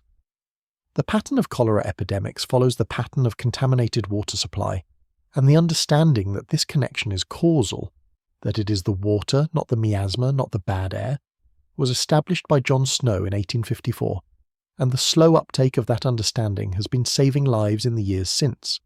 Your town's water supply was replaced in 1871 with water drawn from an uncontaminated upland reservoir, and you have not had a cholera case in the town since 1869. Typhoid is still present. Scarlet fever is still present. Diphtheria visits without warning.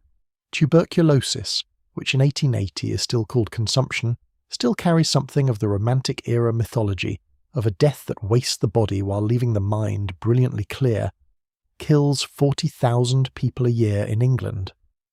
Robert Koch identified the tuberculosis bacillus in 1882, 2 years from now, and the knowledge will begin to shift how the disease is understood and how it spreads.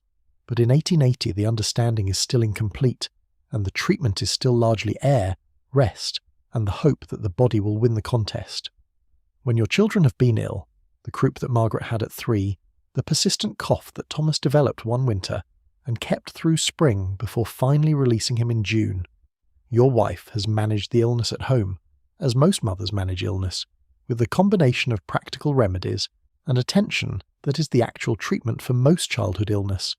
Steam for the croup, a kettle boiling in the room, the child held over it under a towel, inhaling. Rest and warmth for the cough. Weak barley water when eating is not possible.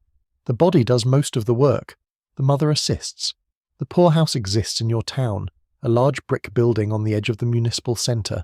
The Poor Law of 1834 created a national system of workhouses intended to be sufficiently unpleasant that only the genuinely desperate would choose them over any available alternative, a principle known at the time as less eligibility, which meant that conditions inside the workhouse must be worse than conditions available to the lowest category of independent labourer outside it. You have not been near the poorhouse, and you will not be. Not because you are far from the edge of what it takes to keep a household solvent, but because you are not far enough over it. The poorhouse is the edge. You are not at the edge. Mental illness in 1880 is largely managed through absence, through institutional removal. The county lunatic asylum is 12 miles from your town, a large Victorian Gothic building set in grounds that are intended to be therapeutic, where the seriously mentally ill are treated with a combination of physical work, moral management, and whatever medical interventions are currently believed to be effective, which in 1880 are more limited and more misguided than later decades will acknowledge. The asylum is not spoken of directly in your neighbourhood. It exists in peripheral awareness. The thing that happens to people who are not managing, the place names are not spoken. Old age in your community is not long. The average life expectancy of 41 is misleading because it is dragged down so heavily by infant and child mortality. Someone who has reached your age in good health has reasonable prospects of making it to 60 or 65. Your father is 62 and still working, slower than he was but not stopped. Your mother is 59 and has something wrong with her hip that the doctor calls a rheumatic condition, and which she treats with a combination of willow bark tea and persistent movement that she's always applied to things that hurt her. You carry your body through the world with the mild inattention of someone who has not yet been given a serious reason to pay attention to it. It works. It gets up in the morning and carries you to work and carries you home and goes to sleep when the day is done. The small complaints, the occasional headache, the periodic stiffness in your lower back when the weather changes, you note and disregard. There is work to do. There is a family to feed. The body will have to keep up. On the days when it is all working as it should, the cold, clean morning air, the good meal at midday, the walk home in the autumn afternoon, you feel something that is not happiness exactly, being too ordinary for that, but something in the same family, a physical rightness, the sense of a body and a life in reasonable correspondence with each other. It is enough. It is, in its quiet way, more than enough. What things cost your annual salary is £110. This number will tell you more precisely where you stand in the social landscape of 1880 England than any other single fact about you. Below £100 a year, the keeping of a servant becomes extremely difficult, and the maintenance of respectability a constant and strenuous effort. Above 200, a different range of possibility opens. a larger house, a live-in servant, perhaps a small investment in railway stocks. At 110, you are in the middle, which is a position that requires careful management and provides, when managed carefully, a life that is decent and stable and not unhappy. You are paid monthly, on the last Friday of each month, in coin, a sealed envelope from Mr. Greenwood, containing your wages in sovereign and half-sovereign and shilling and sixpence, which you count in the privacy of your home before your wife takes her portion for the household, and you retain a smaller amount for your own incidentals. This is the established arrangement reached without formal negotiation early in your marriage, and it has not been revisited because it works. Your wife is better with money than you are. You know this, and she knows it, and neither of you dwells on it. The household budget is managed to the penny, not anxiously. Your wife is not an anxious person, but precisely because precision is what the budget requires. Every expenditure is noted in a small book she keeps in the kitchen drawer, a worn leather account book bought from the stationers in the market for 3p, its pages ruled in faint blue lines.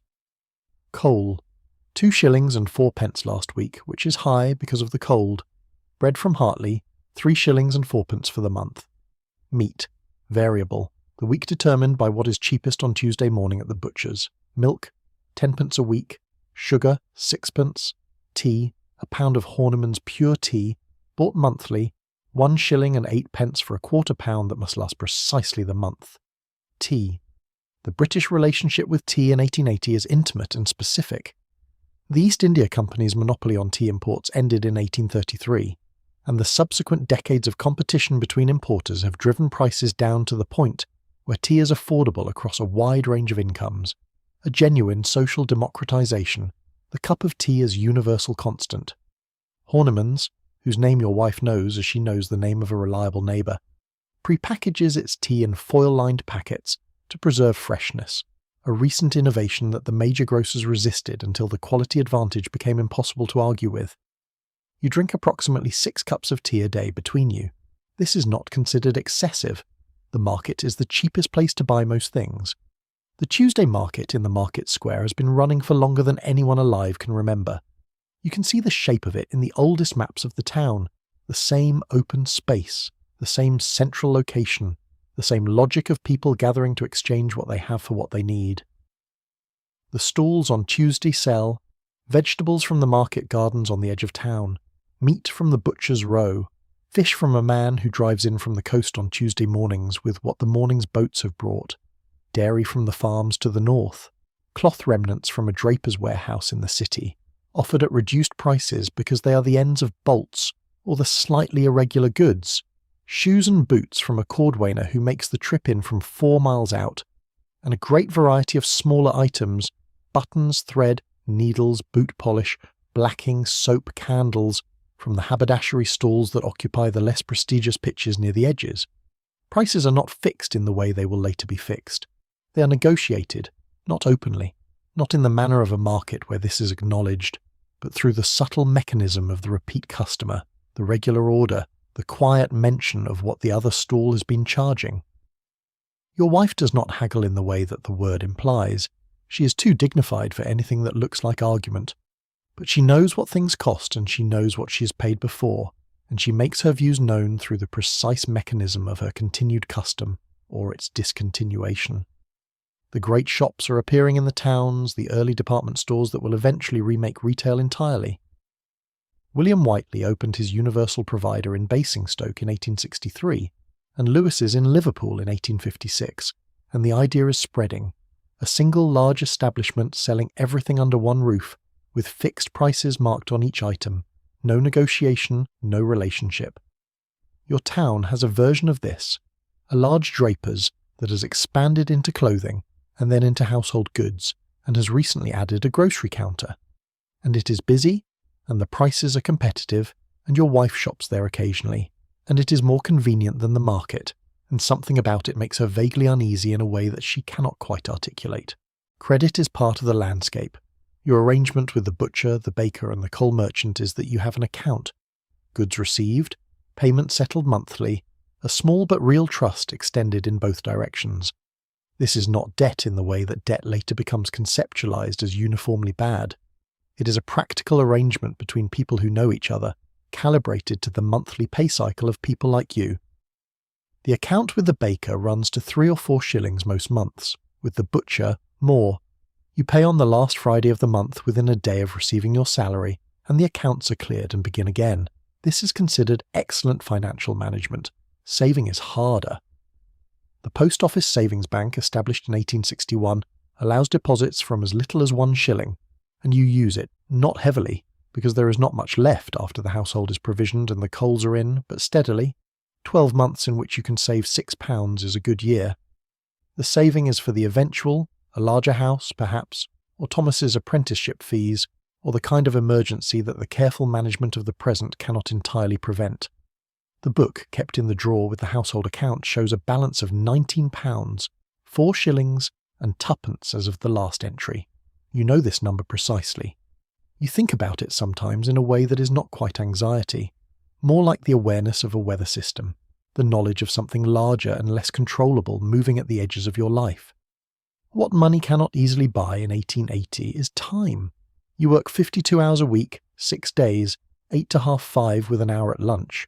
Your wife works more than that. The domestic economy of a household of 5, managed without domestic help, without labour-saving appliances beyond the range and the mangle, is full-time in a way that is not counted as full-time, because it has no salary attached to it, and because its products, unlike the products of paid labour, are consumed immediately and invisibly. The bread is eaten, the floors are clean, the laundry has been done. The work of making these things true is not visible in the way that a balance sheet is visible. Sunday is not paid time and is not working time officially. It is the day of rest that the Sabbath tradition and the Factory Acts have agreed upon as the standard minimum. You attend church in the morning and rest in the afternoon, and that is its own kind of work. The work of being a social and religious person, of maintaining the relationships and the appearances that are part of the infrastructure of a respectable life. But it is lighter than the weekday. The clock moves differently. The house has a different smell. The Sunday joint in the oven, the absence of the weekday's smoky urgency. The economy around you is changing faster than any economy has changed before. The textile mills, the ironworks, the railways, the machinery of Victorian industry is transforming the material circumstances of daily life at a pace that would have been incomprehensible to your grandparents. Gaslighting, which your house has had for 22 years, was a novelty 30 years before that. The railway, which has been running for 50 years, has remade the geography of the country. The telegraph, which has been operational since 1837, transmits messages across the country in minutes that used to take days. These changes have accumulated around you like sediment. You live in the result of them without necessarily being aware of the individual changes. What has not changed is the fundamental arithmetic of a working life. Time sold for money, money exchanged for what you need. Your father worked for money. His father worked for money. The money buys different things now. Cheaper cloth, cheaper tea, a range in the kitchen instead of a fire, gaslight instead of candles. But the exchange at the centre of it is the same. You trade your time and your skill and your careful copper-plate handwriting for the money that keeps this house fed and warm and the children in their boots.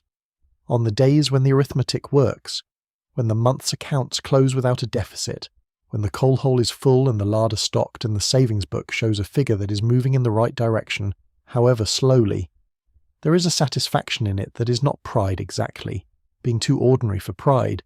It is something quieter than that. The satisfaction of things in order, the relief of adequacy, the particular piece of a household that is, for now, solvent. Insurance is a recent development in your world.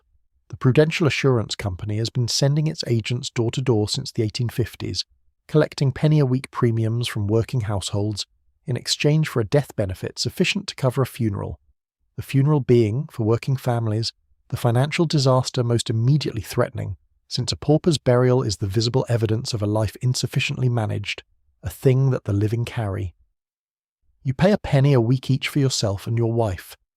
The premium book lives in the kitchen drawer with the account book. The agent, a young man named Gibson, who has the manner of someone who has been told he is reassuring and is doing his best, calls on the first Monday of the month. What you cannot insure against in 1880 is most things, not illness, not lost work, not the structural vulnerability that comes from one income supporting 5 lives. The safety net that later generations will take as given, the unemployment benefit, the health service, the state pension, does not exist yet. What exists instead is this: the careful management of what you have, the savings book, the church charitable fund that helps parishioners in genuine need, the mutual aid of neighbours, and the determination, held quietly but absolutely, that the reserve of £19 in the post office savings bank must not be touched except in emergency, and that emergency means something specific and serious, not merely something inconvenient. The distance between solvency and its opposite is not in your life very large. You know this. You do not dwell on it because dwelling on it serves no purpose. You manage it instead. The steady, unspectacular management of a life that requires attention, that rewards carefulness, that is not cruel but is not forgiving either. The bread rises or it does not rise.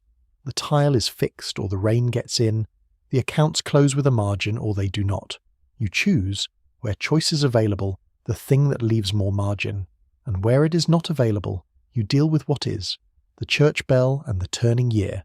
The church bell marks the quarter hours. It has been marking them since 1841, when the tower was repaired and a new bell mechanism installed, and you have lived within its sound for 12 years, without ever entirely ceasing to hear it. It is the auditory background of your life. You know, without looking at a clock, what time it is by where you are in the interval between rings. 1/4 is when you are halfway through breakfast.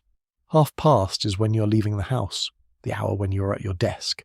The pattern has been given to you by years of synchrony between your days and the bell, and you carry it in your body.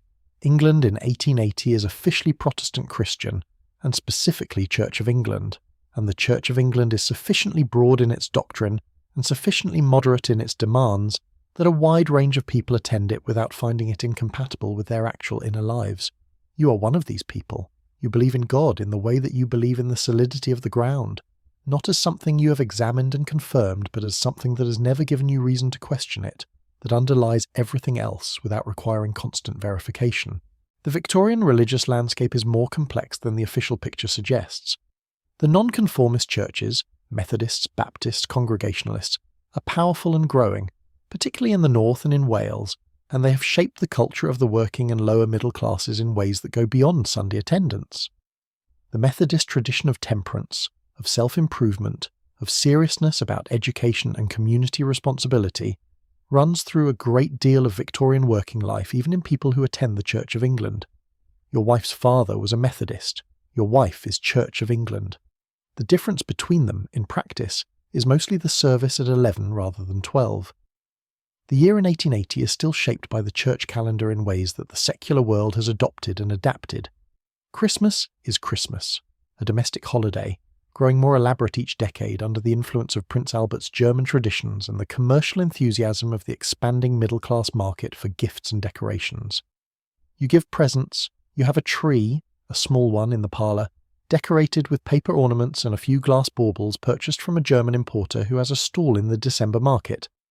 Christmas dinner is a joint of beef, or, this year, with Thomas old enough to have opinions about it, a goose bought from the poulterers on the Friday before.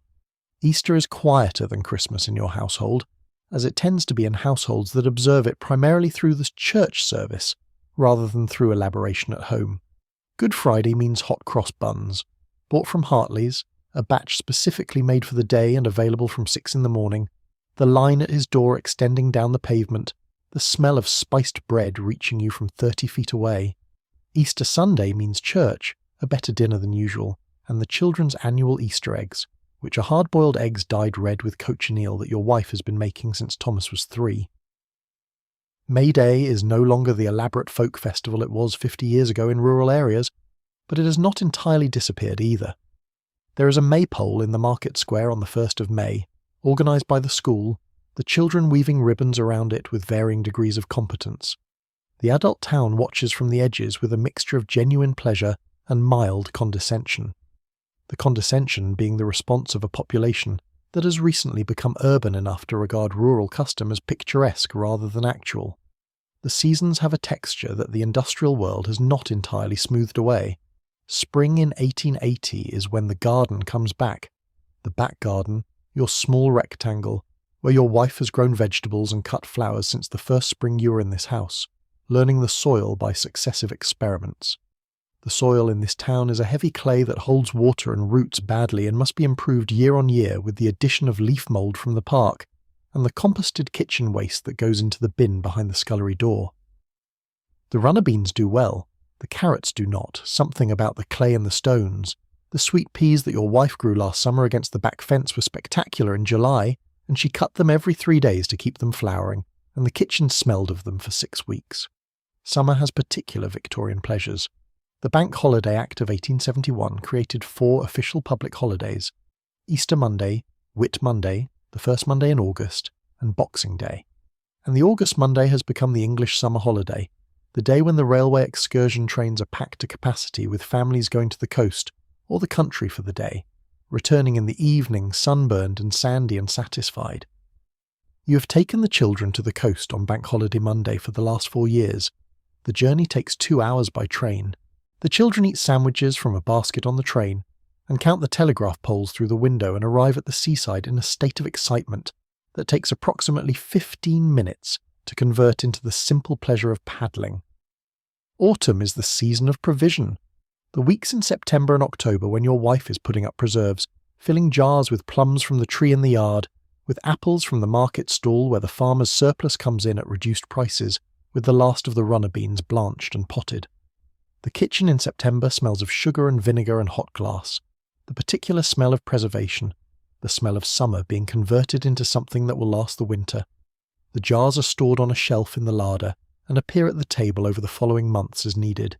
The colour of them, dark red plums, golden apples, deep green beans, a record of the season just past. Winter arrives in England with a gradual seriousness that the cold of November begins and December confirms. The days by the solstice are down to 8 hours of light, and in the industrial towns of 1880, where the coal smoke thickens the air and the fog from the river combines with it, the winter daylight can be a smoky, filtered thing that never quite achieves the quality of clarity. You have known the London fogs from reading about them. The Great Fog of 1873 that turned the city yellow-brown for a week and killed hundreds by exacerbating respiratory conditions. Your town's fogs are milder but real, settling on cold, still mornings in the low places, lifting slowly through the morning. The natural world has not been entirely displaced by the industrial one. Your town has green edges, the park, the common ground, the farms that begin at the edge of the housing development and extend into the countryside.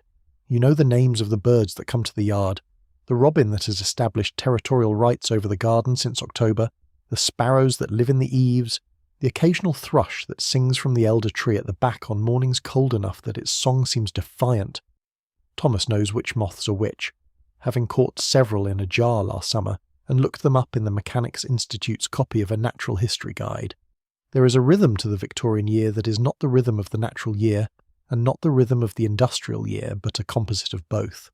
The church festivals marking the quarters, the school terms imposing their pattern on the family's weeks, the industrial week of 6 days on and 1 off, the market's Tuesday and Friday schedule, the Coleman's monthly delivery, the quarterly gas bill.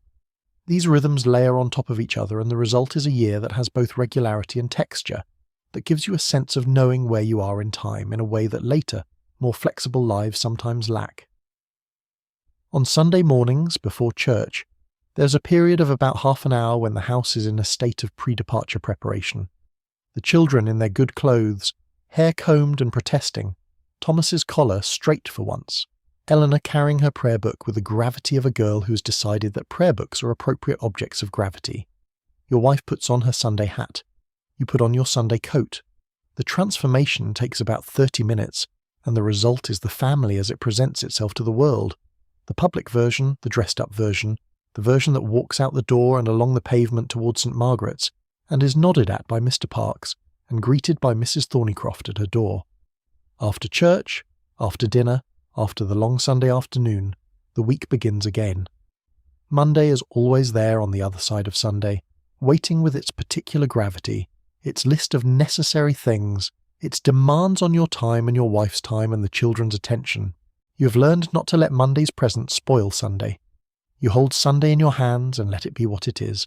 The day off, the church bell, the good dinner, the children slightly quieter than usual in the afternoon. And you let Monday come when it comes. The year turns, the bell marks the quarter hours, The seasons do what seasons do.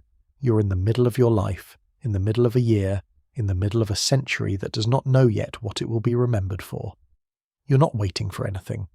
You're already in it, in the way that you are always already in it, the present continuous, the life that is happening while you're attending to other things. The church bell strikes 8. The fire is banked, the gas is off, the children are asleep, the year is turning slowly in the direction of winter. What the weather does. October weather in England in 1880 is not something that happens to you from a distance, mediated by windows and central heating, and the knowledge that if it gets truly unpleasant, you can drive somewhere else. It is something you are in. You are in it when you walk to work, you're in it on the way to the market, you're in it when you step into the back garden to check whether the runner beans need anything, which they don't, having finished their season, but the habit of checking persists after the season has ended. The October morning has a particular quality of cold that is different from November cold. November cold is settled, committed. It has made a decision. October cold is still negotiating, still capable of warmth in the afternoon, still willing to offer the occasional morning that smells more of damp earth than frost.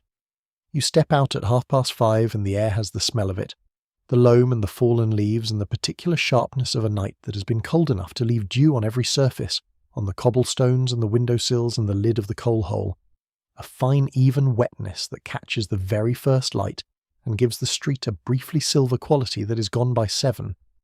The English weather in 1880 is probably not measurably worse than it is in later decades, but it is experienced more directly.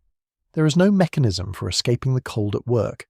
The counting house fire is moderate and concentrated in one area of the room, and the draughts from the windows, which are old and have developed small gaps at their edges over the decades, move across the room with a deliberateness that suggests the wind has a purpose. By midday the room is warm enough. By the time you leave at 5:30, the cold is waiting for you at the door. Rain is a different negotiation.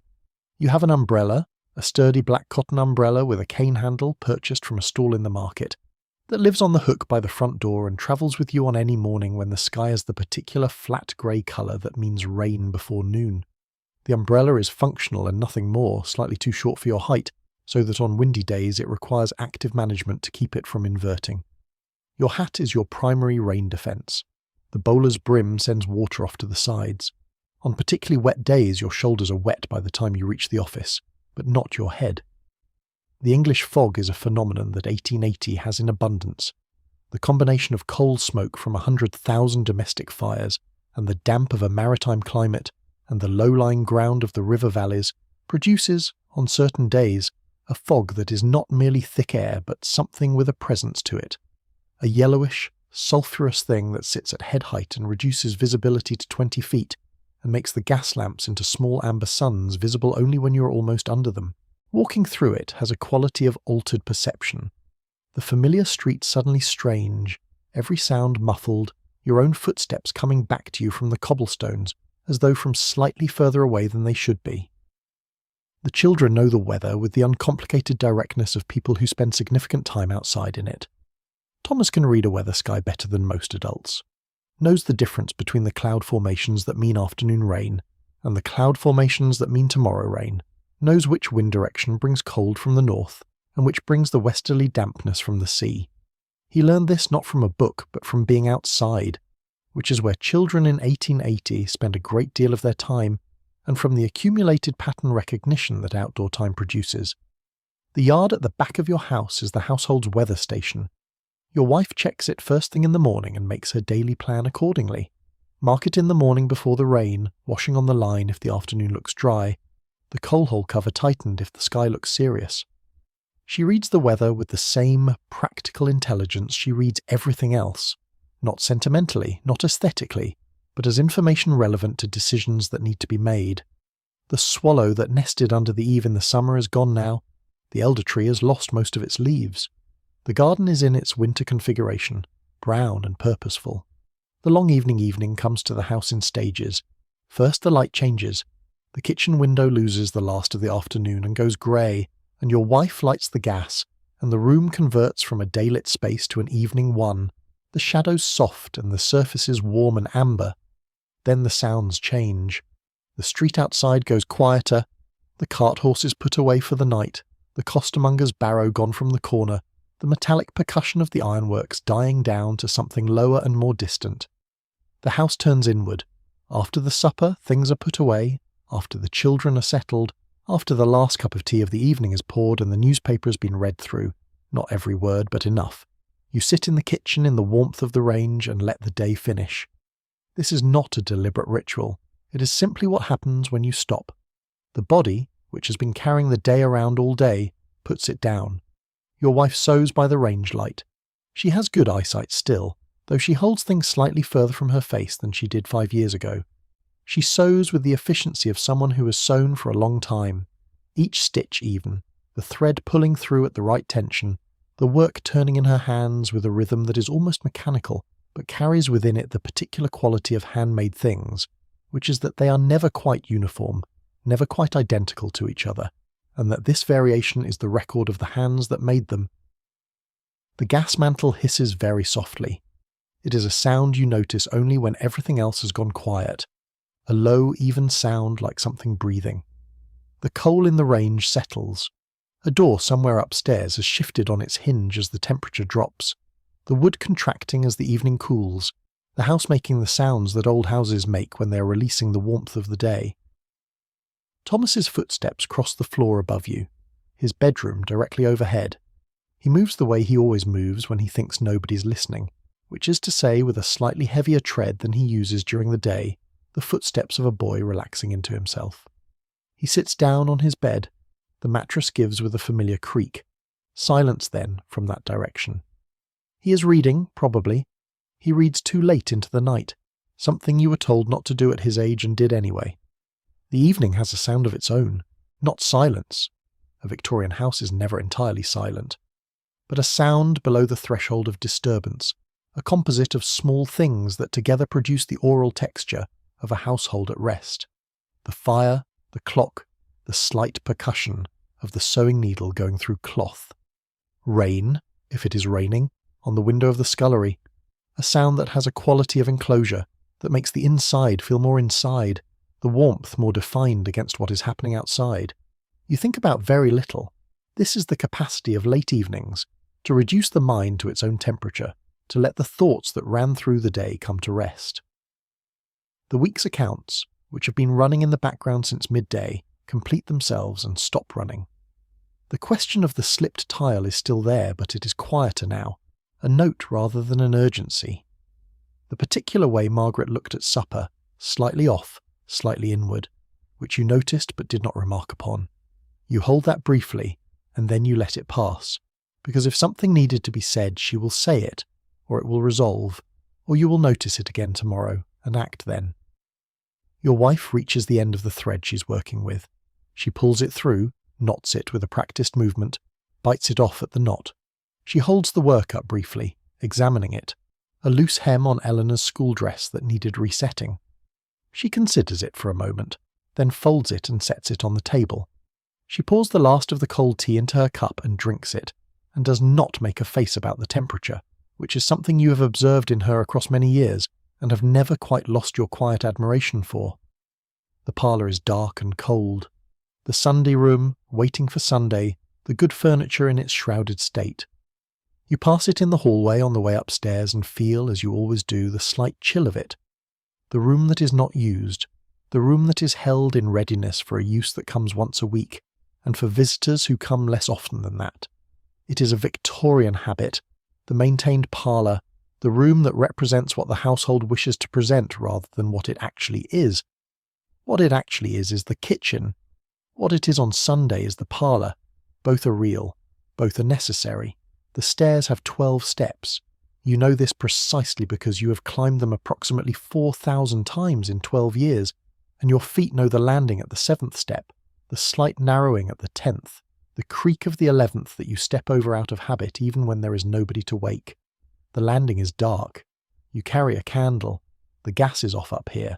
It would not be practical to burn it all night, and there is enough coal-black dark to navigate by the candle's small circle of warmth. You look in on the younger children before you go to bed. This is your wife's habit more than yours, but on the evenings when she is already in bed before you, you do it. A brief pause at the door of their room, the candle held low so the light does not reach their faces. Eleanor faces the wall. Margaret has migrated, as she always does, into the curve of her sister's back, and the two of them breathe in a rhythm that is close but not quite synchronized, a small syncopation of sound in the quiet room. You watch this for a moment. You're not sure what you're looking for. Perhaps you're not looking for anything. Perhaps looking is enough. Your own room is cool. The bed is made the way your wife makes beds, tightly, the corners tucked with a precision that has never been matched in any hotel or lodging house you have stayed in, which in your case means twice, once on a business trip to the city and once at your uncle's funeral. You turn down the covers on your side and set the candle on the washstand and begin the reversal of morning's ritual. The collar stud, the watch placed in the watch pocket of the waistcoat folded, the trousers refolded and placed beneath the mattress for the morning. The candle throws your shadow large against the wall and then smaller as you move closer to it. You blow out the candle. The room goes very dark. Not immediately. The afterimage of the flame persists for a moment, a small ghost of light floating in the centre of the dark, and then it is gone too, and the dark is complete. The curtains admit nothing. The room is quiet in the particular way that rooms are quiet when the whole house is quiet, a quality of stillness that has depth to it, that has accumulated over the hours of the evening. Your wife breathes beside you, steady. She's been asleep for 20 minutes.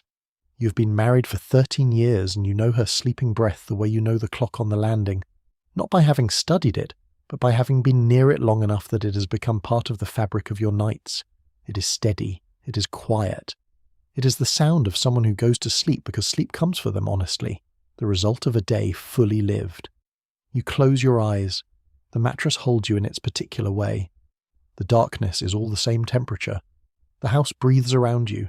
The settling timber, the slow cooling stone, the fire banking lower by the hour in the kitchen below you. The street outside is quiet. Mr. Parks came home an hour ago. Mrs. Thornycroft's light was out before 9. The street sleeps. The day ends. Not with a crisis, not with a conclusion, not with anything that would distinguish it particularly from the days on either side of it. It ends as ordinary days end, in warmth, in dark, in the gradual release of everything that the body has been holding. The clock strikes 10, then the half hour, then the long silence between. The house is quiet now. All of it. The kitchen is quiet. The parlour is quiet. The landing is quiet. The children's room is quiet. And in the bedroom at the top of the stairs, in the dark, under the heavy blanket, the day is over, and the night is here, and there is nothing left to attend to. You are warm. The warmth has spread from the centre of you outward, into your arms, into your hands, into the places where the cold of the morning still lived an hour ago. The bed has taken the shape of you. The pillow has taken the shape of your head. You have been in this bed for long enough that the bed knows you. The clock on the landing marks the hour.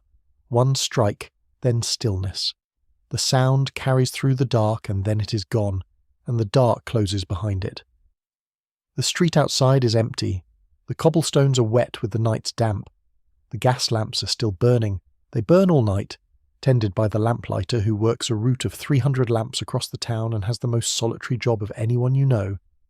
And they throw their quiet orange light on the empty road and the closed doors and the dark windows of the sleeping houses. Mr. Parks is asleep. Mrs. Thornycroft is asleep. The baker has laid his bread for tomorrow. The coalman has put away his sack. The horses in the yard are standing with their heads slightly lowered, that particular posture of horse sleep that is not quite lying down and not quite waking. A middle state that horses inhabit with a placidity that you have always found calming to observe. You are not thinking. Or you are thinking, but the thoughts have become slow and shapeless, the way thoughts become when they are no longer needed for anything, when they have been released from the obligation of being useful and allowed to simply move through the mind at their own speed, which becomes slower and slower. The mattress, the blanket, the dark, the breath of your wife beside you steady as a tide. England is dark. The fields to the north of town are dark, and the farms beyond them, and the hills beyond the farms, and the moorland beyond the hills where the wind moves across the grass without any witness, but the sheep who stand in the dark field like pale stones. The rivers are dark, moving quietly in the dark. The sea is dark, very far away, and the ships on the sea carry their lanterns through the dark water. The year is 1880. The century is in its middle years. The world is very large and mostly quiet at this hour. The factories are still. The markets are still. The railways move their night trains through the dark countryside with a sound that reaches you on certain nights as a very distant whisper, more vibration than sound, felt in the chest before it is heard. You are here, in this bed, in this house, in this street, in this town, in this country, in this year, in this hour. The clock does not strike. The fire does not move. The breath of the house has slowed to something very near silence. Let the day go. It has gone where days go. The work is finished. The accounts are closed. The bread is made and eaten. The children are sleeping. The house is holding everything it holds steadily in the dark. You are warm. You are held. You are here. Sleep well. If you liked this story, let me know where in the world you're watching from and what time it is. I'm always curious about that. And if you have a suggested topic, feel free to leave it in the comments. Sleep well. If you're drifting off, let yourself go. Subscribe so the next story is waiting when you wake up. Sleep well.